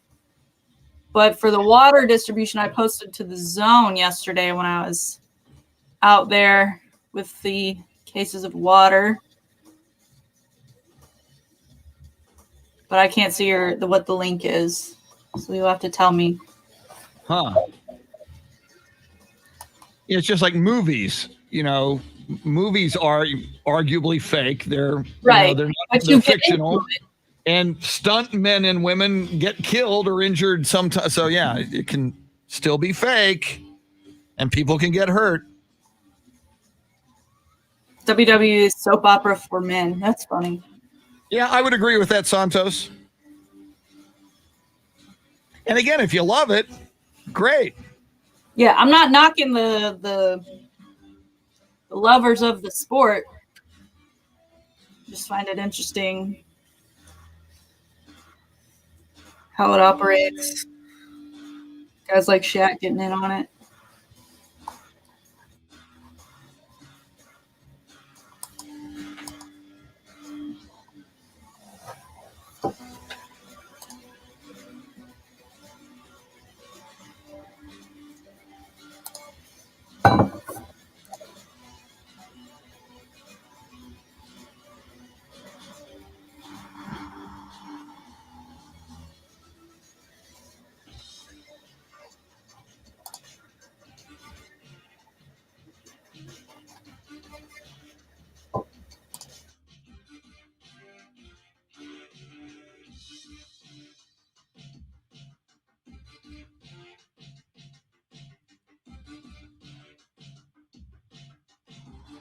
Oh, I gotta put the tripod over here for Tanner.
Oh, very nice. I just saw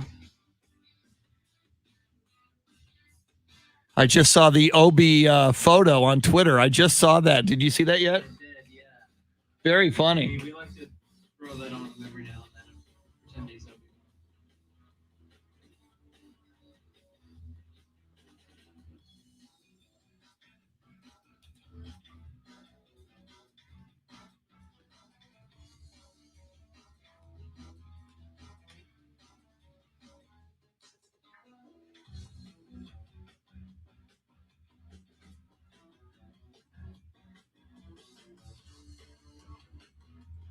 There he is, Hey, the Tan Man.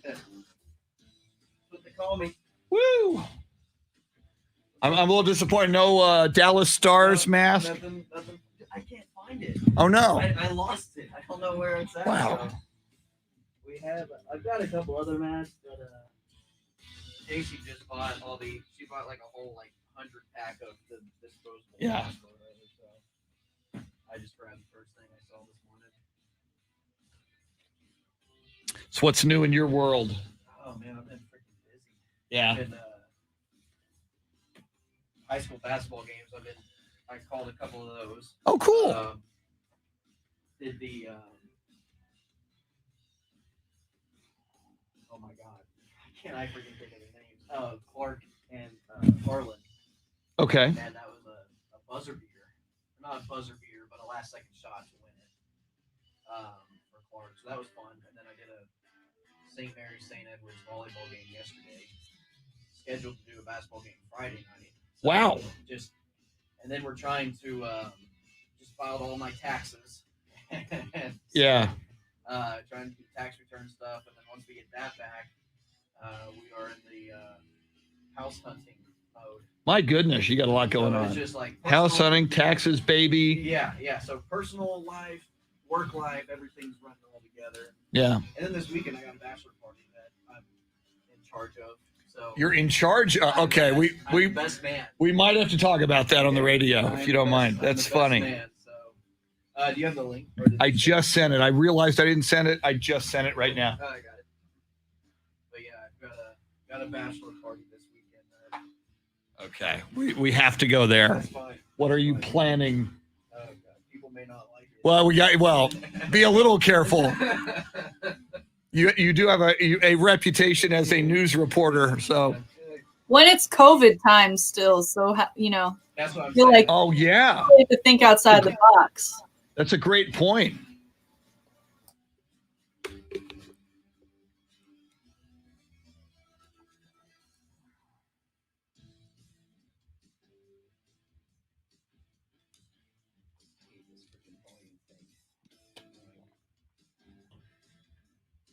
I don't know if you need. Do you need power? I'm at like 80%. Okay. So if you're not using it, Oh, I'm not. If you need it, take it. may not need it, but I'd rather have it. Yeah, we're getting a lot of people are now. Wrestling is. We just said wrestling is fake, and I'm getting all kinds of tweets. Oh, Wrestling is real. What do you mean characters and storylines? the entertainment value Yeah. is real. The storyline, I guess, is real if you want to go into that. Yeah. The actions themselves are not. Two things. Our poll question is: how deep does Shaka and the Longhorns? How deep do they have to get in the tournament for Shaka to keep his job? Okay. And somebody tweeted us: would we do the deal right now, straight up, Dak for Deshaun Watson? No draft picks or anything. Just straight up. And both Shannon and I reluctantly had to lean. We would do that deal. I think Deshaun has a little more athleticism and a little more accurate of a passer, in my opinion. Yeah. But leadership, what I pointed out. I mean, Dak has always had Jerry's back, and you got to wonder now. And I think the good thing about Watson is that his contract's already done. Yeah, true. And he just signed it last year? Yeah, and I heard also that he doesn't even get it doesn't even kick in this coming year. So it kicks in you've got him locked down. You don't have to worry Right. about contract stuff. But as he's It- proven, having him locked down does not Doesn't necessarily. mean much. Yeah, And you know how Jerry likes to share the spotlight and take other people's opinions when it comes to player personnel and players having a say in who's on the team and whatnot, which is all of what Deshaun Watson wants. He wants to have a say in yeah. who's blocking for him or playing with him.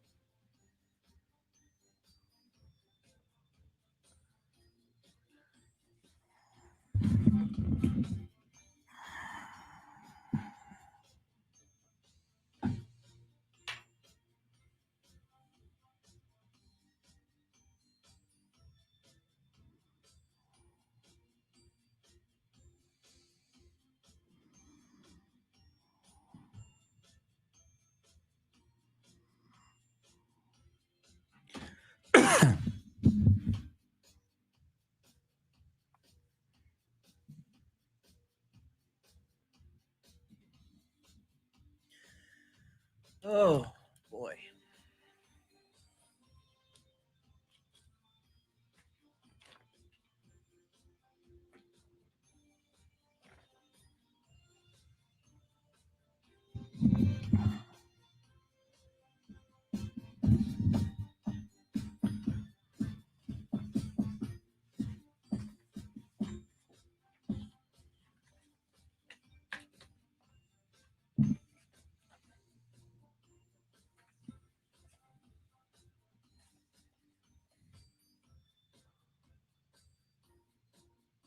Anything big in the news today? There was a police shooting in Houston Mm. that they killed the man, but also in the crossfire hit a 1-year-old baby. Oh my God. So that's probably Oh. the biggest thing. And then the Capitol stuff.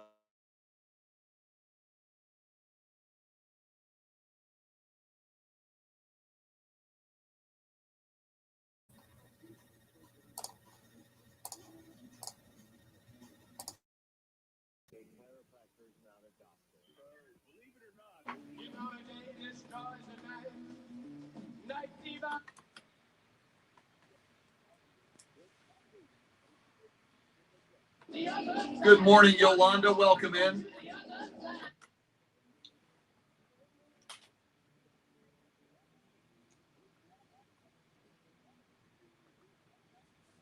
It is a throwback Thursday, a thirsty Thursday. It is March 4th, 2021. We move into the 8 o'clock hour.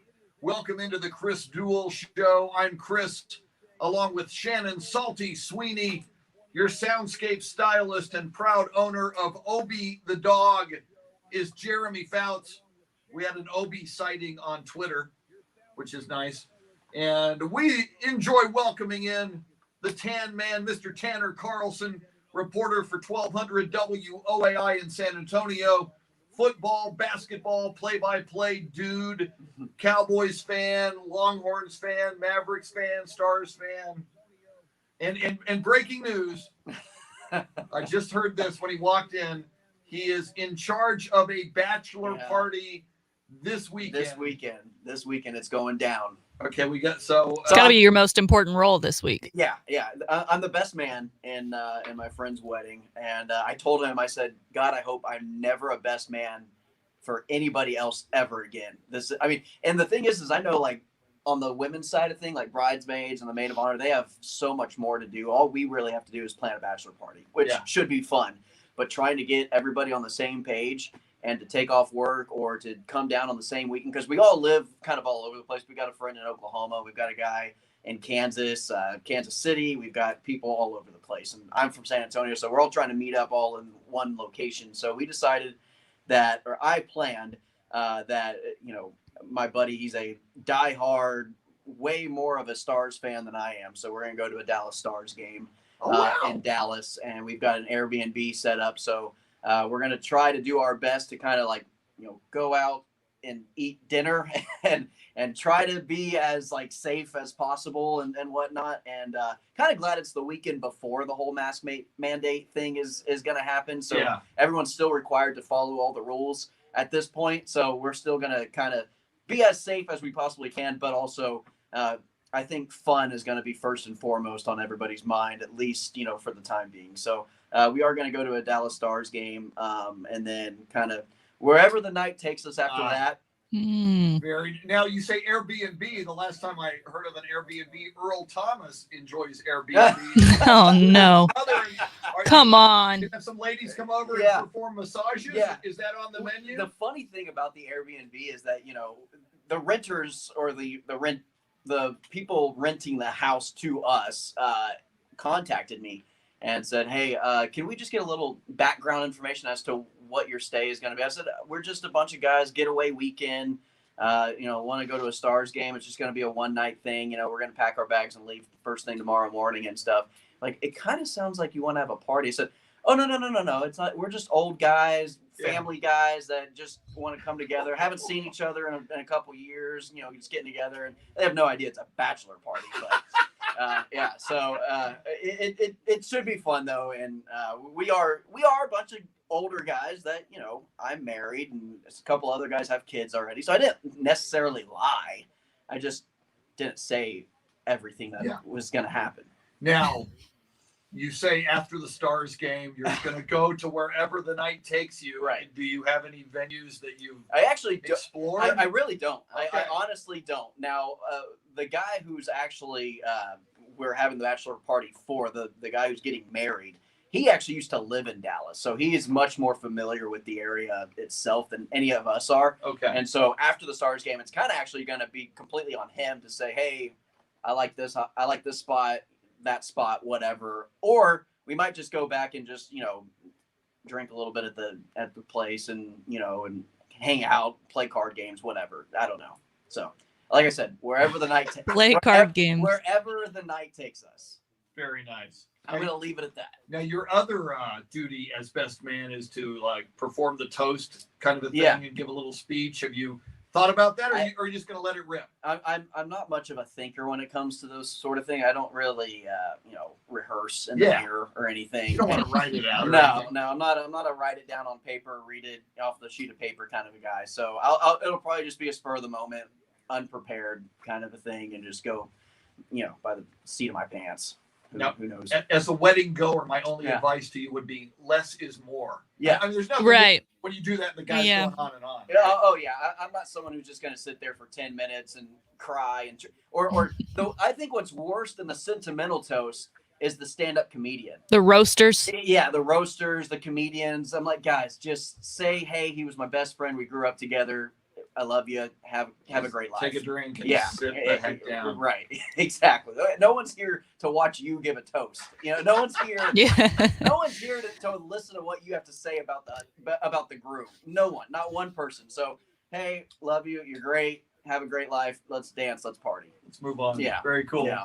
He is Tanner Carlson. All right, Tanner, a couple of things we got to check in with you on. Number one is our poll question. Shannon, do you have the poll question in front of you, or should we do it from memory? I do, sir. We're asking how must the Texas Longhorns men's basketball team finish the season for Shaka Smart to keep his job? Final Four or better, Elite Eight or better, Sweet 16 or better, or one NCAA tournament win or better? Currently, Sweet 16 or better leads the way with 47% of the vote, and Final Four or better, following second, 30% of the vote. I would go with the 47% of the vote with the Sweet 16 appearance. Wow. Yeah. You're a lot more lenient than Shannon. Shannon says he's got to get to the Final Four. Really? I'm over it. I'm over it. Oh, you're done. Get him out of here. In with the new stadium, new coach. Yep. New stadium. Just restart the whole program. I mean, I'm not against it. I just think that Texas basketball expectations definitely shouldn't be as high as Kansas or whoever, Kentucky, Duke, whatever, and it shouldn't be as high as Texas football, which I think Texas football has the expectation of Big 12 championship or bust, pushing up to the playoffs each and every year, should be in that top 6 range of pushing a playoff spot. That's, I think, the Texas football expectation. Basketball has always kind of played second fiddle, even to baseball. Texas's baseball program has those expectations of Final Four appearances and whatnot into the college series. So with basketball, it really should be, my expectations every year is I just hope we make a Sweet 16. If we're one of the final 16 teams in the nation, I'm happy. And I guess that's just where my expectations lie for Texas basketball. So if they go to the Sweet 16 or the Elite 8 and then Texas blows out Shaka Smart like Shannon would advise, are you going to be... I wouldn't be mad. You wouldn't be? No, I'm not going to be mad. I'm just saying to keep his job, I think if he makes the Sweet 16 or better, I think he keeps his job. And that's what I voted, by the way. Yeah. I agree with you. I don't know if that was the question, if what should happen or what they're going to do. Yeah. But yeah, no, if they do fire him, I'm not going to be upset. I'm not going to be, raising my fist and, I'm just going to, be like, all right, cool. Let's get a new guy in here. Hopefully he's better. All right. Somebody else asked us earlier this morning on Twitter, if you could do the deal right now, straight up, number 4 for number 4, Dak Prescott to the Houston Texans for the disgruntled Deshaun Watson, just straight up, would you do that deal?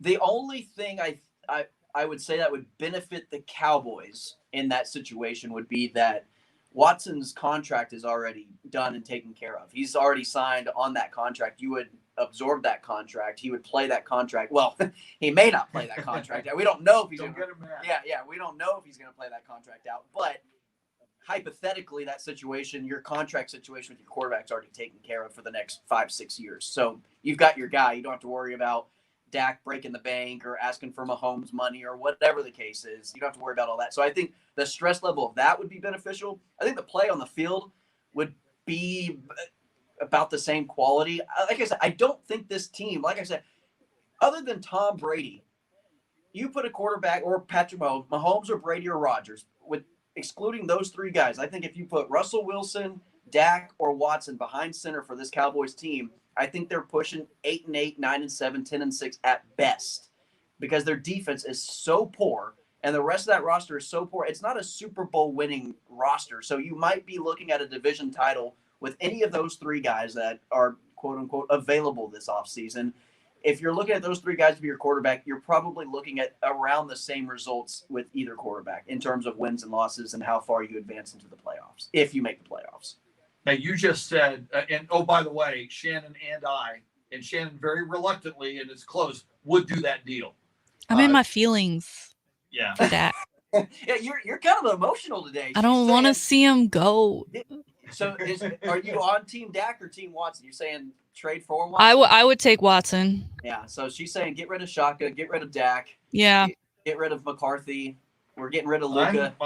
If McCarthy doesn't impress us this season in year number 2, definitely. I don't think you're too locked into that thing. I don't think you can, extend it past another third season if you don't make the playoffs or win the division. Yeah, I'm not impressed yet with Mike McCarthy as a Cowboys coach. To answer your question, I know people are probably wanting me to answer the actual question. I would keep Dak. Keep Dak. Ooh.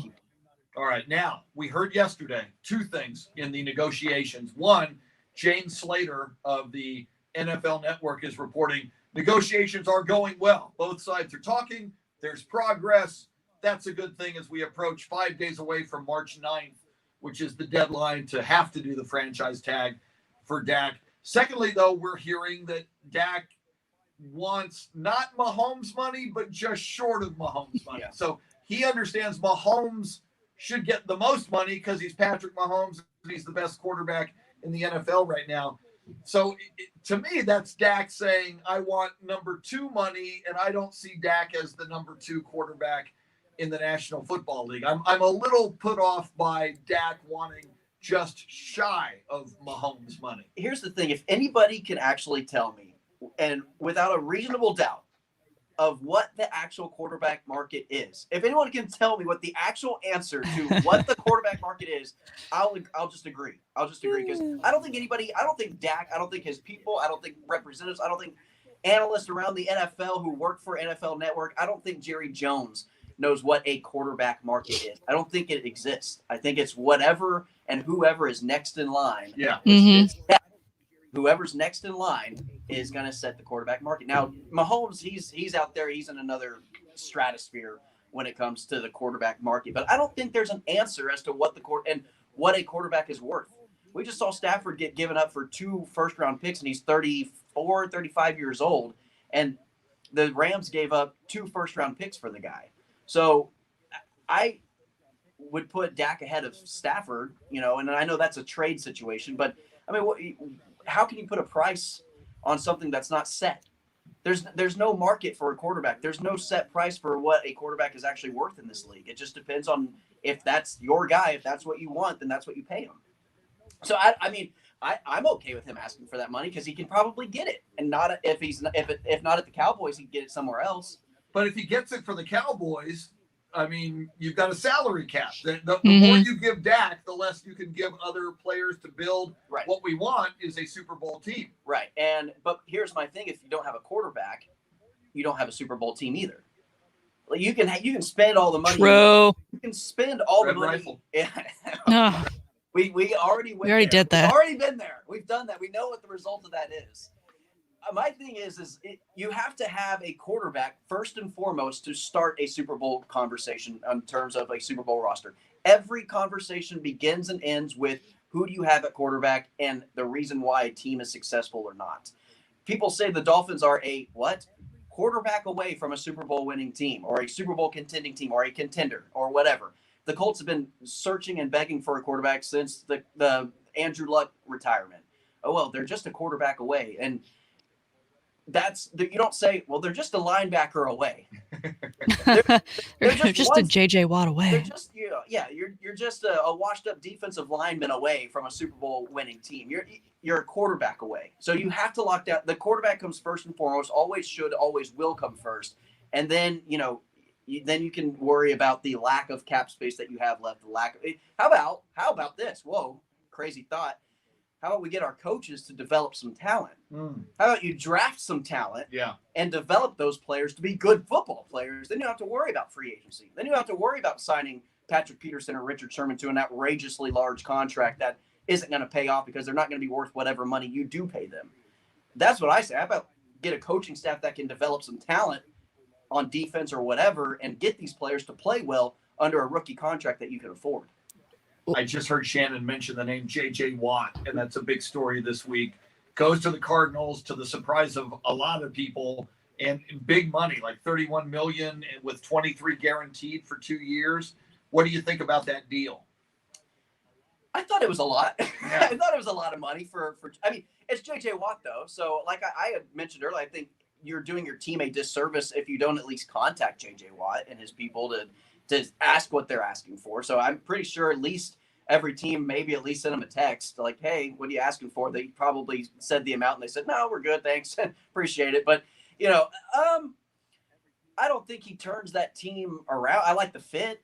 I think him and Chandler Jones will be good together on the defensive side in terms of the front seven. And we'll see how Kyler Murray's progression comes along as a quarterback. But I think they have some talent. I think that's a starting point. But like I said, how many good years does he have left? His health has been a concern. I know it's only a 2-year deal. So, yeah, I could see him being at the level of play that he's currently at for 2 more seasons. And then we'll see from there on. And he hasn't reached 10 sacks, I don't think, in 3 or 4 seasons because he hasn't played 16 games. So, it's a lot of money. But at the same time, you're getting a guy who's – how many Walter Payton Award winners do they have on that team now? Larry Fitzgerald, J.J. Watt. I think Patrick Peterson was up for it 1 year. So their locker room is going to be fantastic. They're not going to have any issues in that locker room. So, it wasn't like I was surprised that he picked Arizona, but when I saw the contract, I was no longer surprised. Let me ask you this, Tanner, because Hard Knocks, we've got a couple teams that are currently kind of leading the way in the running. The Dallas Cowboys were the top name, but now J.J. Watt has landed on the Cardinals. They were also in that mix. Who would you rather see? I mean, me personally, I'd rather see the Cowboys just because I'm. You don't believe in the jinx? Yeah. Oh, heck yeah. Yeah, I think the jinx is a strong thing. But I think the Cowboys are so snake bitten anyway. With Jerry Jones as our owner, we're a jinx. So I don't think whether or not we have Hard Knocks. Last year was a pretty horrible season. I mean, between the injuries, the Dak situation, the coaching situation, and then COVID altogether. Yeah. I don't think it could get much more bad luck towards the Dallas Cowboys than what we saw last year. So why not throw them on Hard Knocks? Let the fiasco, let the circus begin. But yeah, definitely take the Cowboys. I think the Cliff Kingsbury. The only thing is with the Arizona Cardinals on Hard Knocks would be that Kyler Murray is the most bland personality. But he has a beard now. He's turned himself into a little man. A little man is right. He is a little man. It's just he's like the worst personality I think in the entire league. Just bland, just boring. Yeah. Like he has no personality whatsoever. You don't think Hopkins and all the shade he'd be throwing towards Houston would? I think that would be something to watch. I'd put Hopkins and Watt in a room together with quote unquote no cameraman. Outside, kind of have a little fly on the wall camera, and just see what that conversation would turn into, and talking so much crap about the Houston Texans organization. That would be price of admission right there. Now, Houston would be an interesting Hard Knocks with or without Deshaun if it was the whole Jack Easterby thing, having lost JJ, all the weird turmoil in Houston. That would be an interesting Hard Knocks. But they're allowed to decline because they have a first-year head coach. Okay, I knew there was some type of requirement that you had to have a coach that was there for 2 consecutive years or something along those lines. I didn't know exactly what they were. Which, if that were not they could still volunteer, but they don't have to if they're asked. I would love to see the Jacksonville Jaguars with Urban Oh, Meyer yeah. and Sunshine Mhm. on Hard Knocks. I mean, they won't do it, but that would be fun. Yeah, Urban Meyer would never allow that. But you're right. I think that would be entertaining for sure. Trying to think of another team that would probably be pretty fun. I think the Chiefs would be fun just because the person, Sure. Travis Kelce, Tyreek Hill, Mahomes, Andy Reid's just a Their delight. playoff appearances get them that out card too. You're right. The other teams on there were the Broncos. Does that excite you? No. Nothing about the Broncos is exciting right now. And oh man, I can't remember that. Yeah, there's few teams this year. Maybe once all these quarterbacks land, there'll be more excitement around Full choice with Gruden. They're old. Gruden. You know, I wouldn't mind them again with Vegas. Yeah, but them being in Vegas this year would be pretty Yeah. good. Yeah. And of course, I can't get enough Tom Brady. Give me the Tampa Bay Buccaneers. Shannon might not tune in, but I would watch the Tampa Bay Buccaneers. No, because I believe in the curse, and so I'd be all for it. We saw what it did for the Bucks last time they had it. You never seen the Like, Patriots. oh, Jameis Winston, this is his year. Where is he now? That is true. Texting Drew Brees every day. Are you coming back? Right. Oh, the Saints wouldn't be bad. Yeah. I think that would be a pretty interesting. Again, the playoff appearance would give them the out, but if they wanted to, I think that would be interesting with the Drew Brees Winston fiasco. Why do you think we've not heard anything on Drew Brees yet? I don't know if he knows. That would be my biggest thing is I don't think he knows the answer to it. Now, if he did know the answer and he's just holding off, but we saw the video of him working out. These players work out all the time. It has been their life since before high school started. They've been lifting weights and working out and doing regimens in the off season. That's what they do every day of It's their that life. it was posted though, because he's not typically that guy. No, I realize that, but it's like relax on the off-season clout for the NFL. I mean, if a player tweets, my favorite thing is the player tweeting an eyeball emoji, or whenever they follow a team on social media or unfollow a teammate on social media. That's the biggest storyline in the NFL offseason. It's just absolutely ridiculous. It's fun, but it's ridiculous. Now, Drew Brees reportedly met with Sean Payton and the team, or the team hierarchy, a week or two ago. I just find it interesting. And like you said, you don't think he knows yet. And if I'm Sean Payton, I'm probably saying, hey, you don't have to. I mean, I'm sure Sean Payton would love to have he and Jameis and who's Taysom Hill. Utility. Mr. The utility guy. Yeah. That dude, Taysom Hill. The Swiss Army knife. Yeah. So, if I'm Sean Payton, there's got to come a point in time, like a Bill Belichick, where you just say, look, it's obviously not going to work out anymore with your legendary quarterback. It happened. Things like that kind of seem to deteriorate. And I think Sean Payton's at a point where he's like, all right, let's get a youth movement here. Now, whether that answer is Jameis Winston or they go and try to trade for a Wilson or a Watson or whoever, that they would have to upgrade from Winston, which I don't think is a stretch by any means, but I don't think they're going to, where they're at positioned in the draft, I don't think drafting a quarterback is an option unless they're going to trade up, which they'd have to give away probably Winston. Yeah. Or Taysom Hill or a couple first round assets in the future. So that would be interesting to me if they don't go with the Drew Brees thing. But if he comes back, how much of an impact do you think he's going to have? Do you think it was the injuries that slowed him down at all? I think so. And but from his perspective, you beat Brady twice, and you should have won that playoff game against the Bucks. So I mean, he's got to believe he was that close. But they've been that close for the last 4 years. True. Going back to the Rams pass interference. Yeah. Going back to the Minneapolis Miracle with Stephon Diggs. How many, they've had so many, we're just that close. At some point, you just got to say, all right, being that close may not be worth it anymore. It's just causing too much stress, just too much going on where we need, maybe not to, I don't think you would rebuild. I just think maybe it's some restructuring instead of rebuilding, just maybe a little bit of a blueprint change. Tanner Carlson is a great follow on Twitter at Tanner Carlson20. And Tanner, I think we can all expect lots of tweets from the bachelor party celebration with photos and hopefully some video, perhaps. Maybe from the bed and breakfast. I will probably. Is Earl Thomas invited to the party? Yeah. Guest of honor. And his brother. And yes. Earl Thomas' brother are both going to be there. Yeah. Hopefully Nina doesn't show up with the Glock. Yeah, with the Glock. Yeah. That'd be good. Who knows? I will probably turn my cell phone off just to avoid any type of unnecessary social media posts. Tanner Carlson, always funny. Like, I don't want to be the drunk Tom Brady on social media, although it was fantastic. Avocado tequila. I don't think I want to be that guy. Very nice. He is not the drunk Tom Brady. He is Tanner Carlson. Tanner, great stuff as always. Thanks for coming in. Quick break. Final.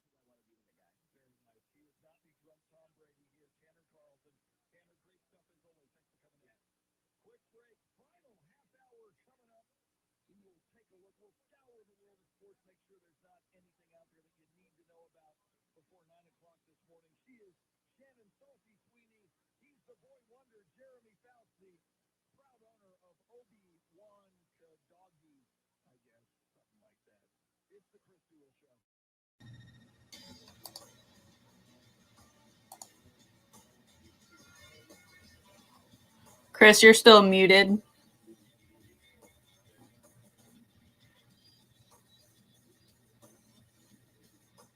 Unmute. Thanks for the heads up. I would have forgotten that. Thank you.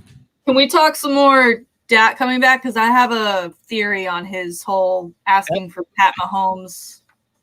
Yeah, I think Dak is good. I think people enjoy the Dak talk. He posted a picture of him and his little nephew. It's very cute. Who did, Dak? Yeah. I'll have to go look at that. Said he'd never known instant love. Wow. What a thing to say. Uncle Dak. I like that. At Dak.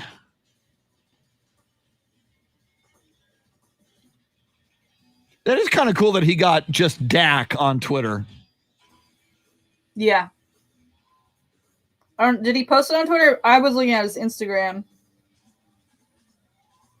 Yeah, I don't see it on Twitter. It must be Instagram. He's I see. Oh, that's from December. Hawking some zesty Buffalo recipe number 4 chips.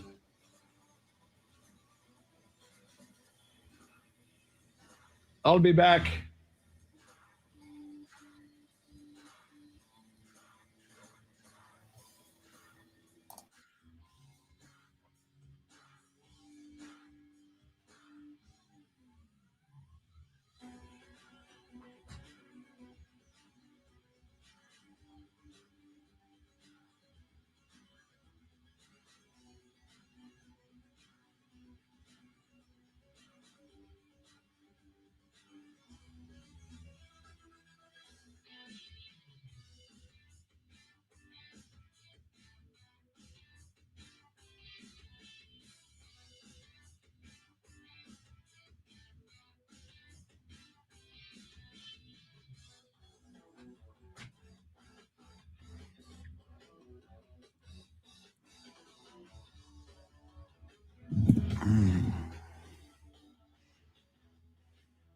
Carl says no Hard Knocks for my Buccaneers.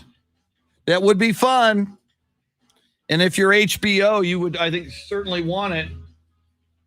Would have been better last year, though, when Brady first made the transition.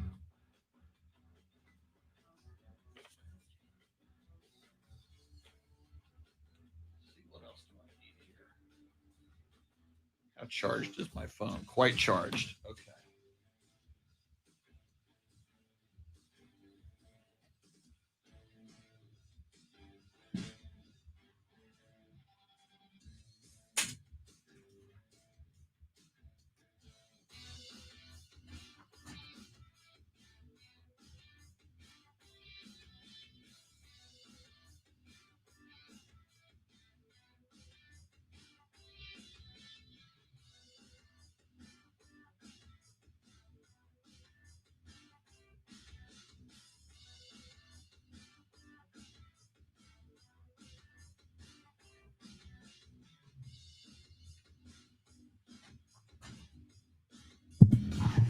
So, Shannon, did you want to stick around after, or was the question or the discussion yesterday about next week and Carl and all that? Okay, now I can't wait. I can't hear you. Why can't I hear you? Sorry, I muted myself. I don't mind if you have time today. I'd love to chat 5-10 minutes. Okay, yeah, I do.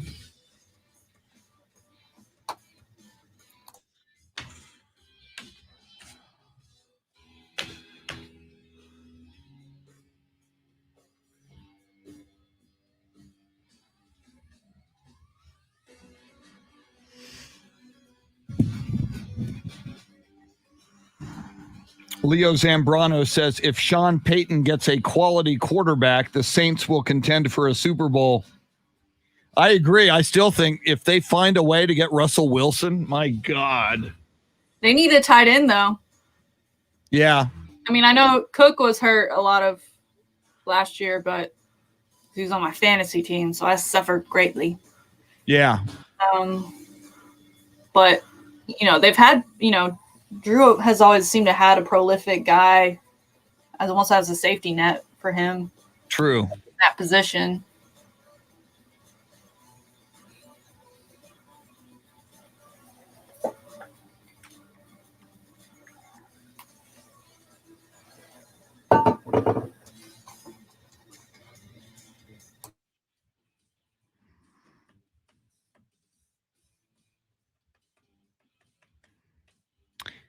Wow. Shannon says he should have been gone last year regarding Shaka Smart.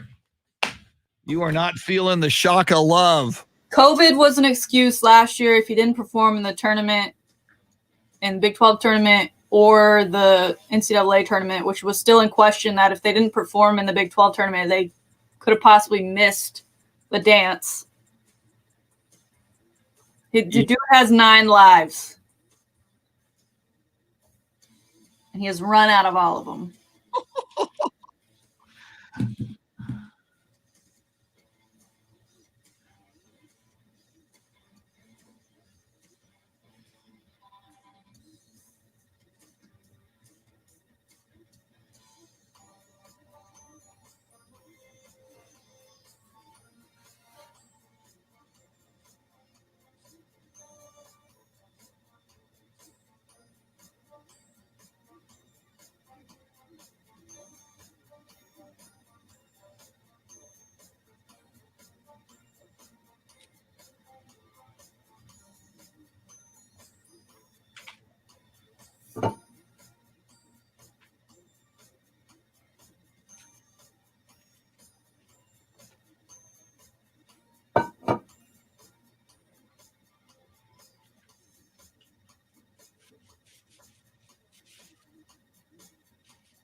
Is it your birthday, Pablo? Happy birthday.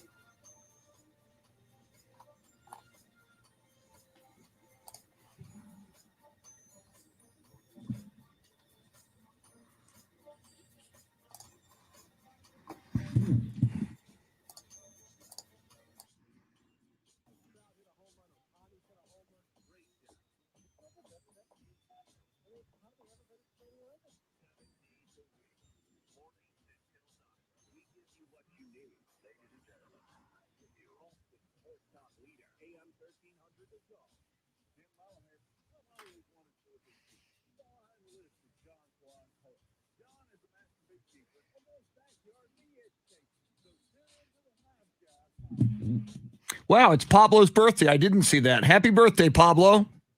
We'll give you a shout out on the radio. Is it Rick Perry's birthday? The man who made the phrase adios mofo popular?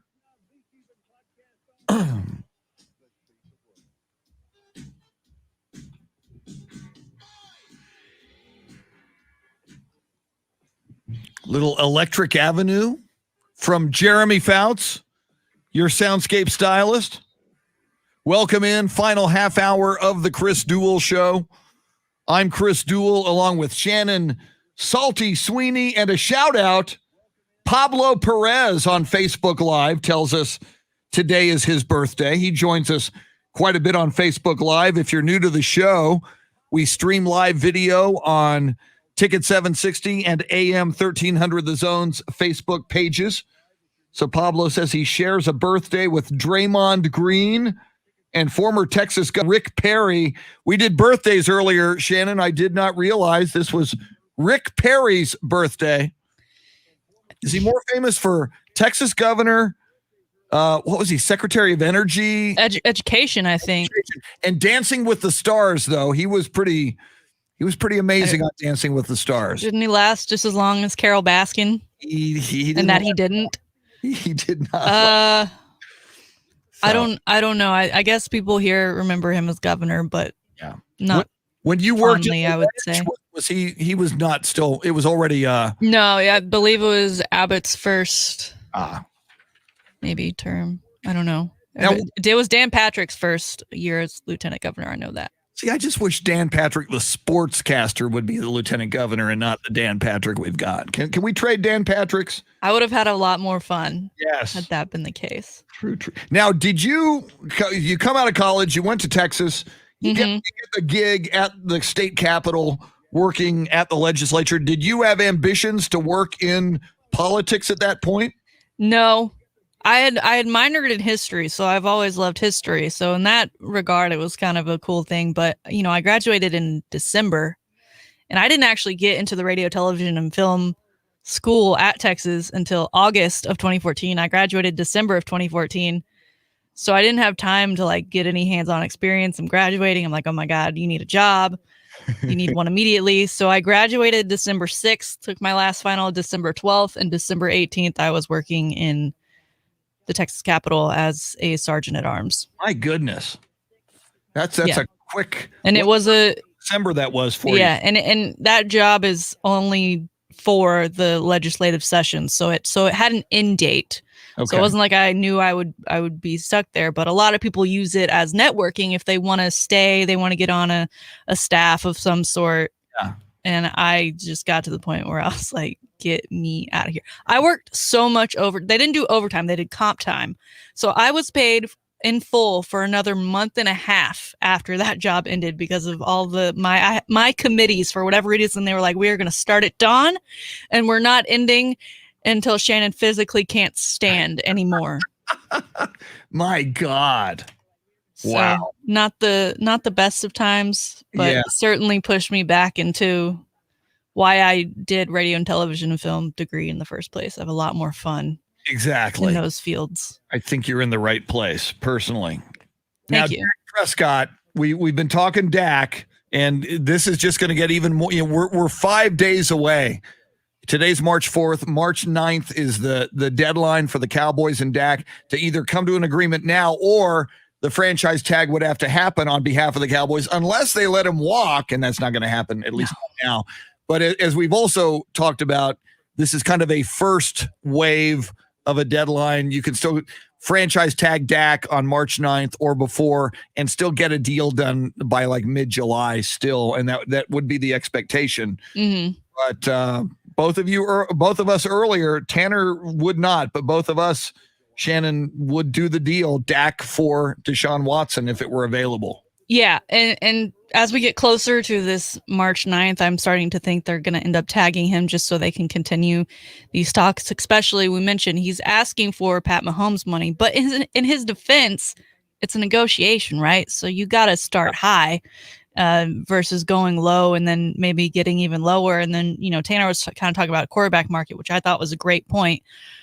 But I think there's also a point to be made that the quarterback market, we can all agree, no matter what it is, goes up and up every season. And it's because of the contracts that a guy like Patrick Mahomes gets or Russell Wilson gets. And if we had gotten something done with Dak last year, even the year before, that would have looked like a great deal with where we are now and where we're going to be in the future. So the longer you wait, the more you're going to have to pay the guy. You might as well get it over with, because 2-3 years down the line, this will look like a steal with the way the market has been trending. And it sure does look like Jerry Jones and Stephen Jones have really mismanaged this. They paid so many guys. They paid Zeke. They paid Jason Smith. They paid so many players before Dak. And we've talked about this. Your centerpiece is your quarterback.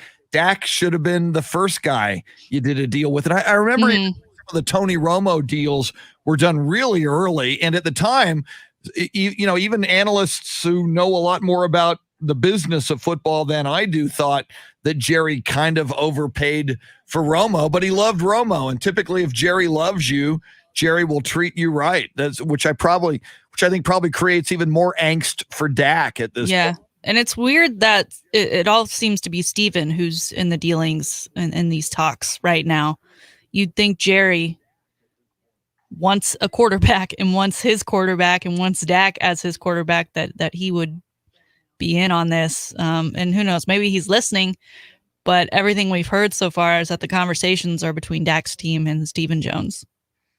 Yeah. And it was Stephen Jones who about a year ago, went public in the media and said, we're trying to build a championship team here and we kind of need a little money for everybody. So, Stephen Jones was kind of signaling that Dak should take a little bit less and even said, when you're a Dallas Cowboy at any position, but certainly at quarterback, when you're a Dallas Cowboy, you have all these other opportunities opening up to you, not only now, but, after you're a player. Look at Troy, look at Romo, look at Roger. So it is interesting, and Tom Brady famously took less money a bunch of times with the Patriots. Now, a lot of people say you're married to Giselle. She's a model. Been in the league forever. True. Dak has yet to get paid. Yeah, that's it. Okay, it's a good point. Like he got paid a lot last year, right? Yeah. Under the tag, but his rookie contract is, he's 4th round pick. He's garbage for a franchise quarterback of the Dallas Cowboys. True. But and I know it's a different sport, but I know there were sometimes when Tim Duncan took less money and David Robinson took less money, and the thinking was this will enable the franchise to spend more money to get better players. So I just think at a certain point, obviously Dak Prescott doesn't want to work for cheap, but may and again, and you made a huge point. It is a negotiation. So you start high. But I also heard this week. I heard some reporting, might have been Jane Slater as well, that Dak is not, it's weird. It's like a mixed message. We're hearing negotiations are going well. There's fruitful discussions. But I also heard Dak Prescott is not budging, that he wants just shy of Patrick Mahomes' money, and he's not budging on his money demands, and reportedly not budging on he wants fewer years, at least 1 year fewer than the Cowboys want. Well, that's not a great thing to hear. No. But, I again, it's a negotiation. Hopefully both sides will come to see. Because on one point, you're like, okay, Dak, you want to get paid. I see that you want to get another contract down the road. But again, you did have this year where, yes, you put up great numbers. You're supposed to come back 100%, but you did have this awful, awful injury. And we don't know what we have in the rest of the team, but they also can't do anything with the rest of the team until they figure this out. So figure it out. If you're going to tag them and leave it. If you're going to sign them and leave it and move on, because we have so many other things on this team that we have to figure out. And I don't want a quarterback controversy or not having the right players around him because we don't have the money to be the reason why Mike McCarthy takes us through another horrible season and he gets to keep his job for a 3rd year because he's got that in his back pocket. I want to see what this team can be at full go, and that starts with the quarterback. Yeah, and it is put up or shut up year, I think, for Mike McCarthy. I mean, you especially if you have Dak one way or the other healthy for the whole year, it's and now you've got a new defensive coordinator. Yeah. Who's got a very good pedigree. So yeah, it's going to be put up or shut up time. Yeah. Don't make this a Bill O'Brien situation where it just drags on and on and on and on and on and on some more. It's not. Look at where it is now with that quarterback situation. And then there's the weird Kellen Moore thing where he apparently was going to go back to Boise State. And I had heard it was a done deal. And I guess the Cowboys Man, they must really like that guy. Apparently, they threw more money at him to get him to stay. I mean, isn't that all tied to Dak? Because Dak and he have a great relationship, and that's their whole thing. That could be. So you work so hard to keep this guy from probably his dream gig to stay around for a quarterback that you don't even have tied to your team right now. You got to get this done for more parties than just Dak. I mean, look at that. If I'm him, I would be kicking and screaming if they didn't keep Dak and I gave up that job. And today is March 4th, number 4. That's Dak's number. Maybe this is the day, Shannon. We hear Cowboys just did the deal. Pull the trigger. Yeah. We'll Throw get money at Dak. Yeah, it'll truck. It'll be a picture of Dak's new nephew, like in a Cowboys jersey, saying like "Cowboy for life" or something. And Jerry cute like that. When you sign, Jerry likes that video. You know of Jerry's. But I guess Jerry loves a good photo op. You're but right. They have to wait till next Wednesday so that Jerry won't have to wear. I was gonna say, yeah. So if you do it next Wednesday, Dak won't have to wear a mask and Jerry won't have to wear a mask. There you go. Poll question, Shannon. You are very tough on Shaka Smart. Is everybody else tough on Shaka Smart? We've got some more votes for Sweet 16 or better as far as whereas Texas will need to finish the season for Shaka to keep his job. 50% right now saying that Sweet 16 or better, 25% at Final Four, 15% Elite 8, and 10% saying he just needs one win. Wow. I think if it's only one win, it really is going to depend, A, who that win is against, and B, who they get knocked out by in that second round. Yeah, I think he's got to get to the Sweet 16, but we shall see. Good question. Longhorns take on Oklahoma tonight. 8 o'clock. Why is it late? That 6 o'clock game was perfect timing for me. It was an Oklahoma game. And I don't know the channel yet. Hopefully it's not on ESPN Plus. I thought that was a real shot to the heart for Texas fans that ESPN Plus is not where you want to be. Yeah. And for you radio peeps, we'll have it here in San Antonio on Ticket 760, which is what we do. Jeremy Fouts, thank you, sir. You rock. Say hello to the dog, Obi, for us. Use the force. The force will be with you always. A dog named Obi. Thanks to Shannon Salty Sweeney. Thanks to Tanner Carlson. We will see you in 21 hours. Sign Dak now. Later. Woo! Later, peeps. Thanks for being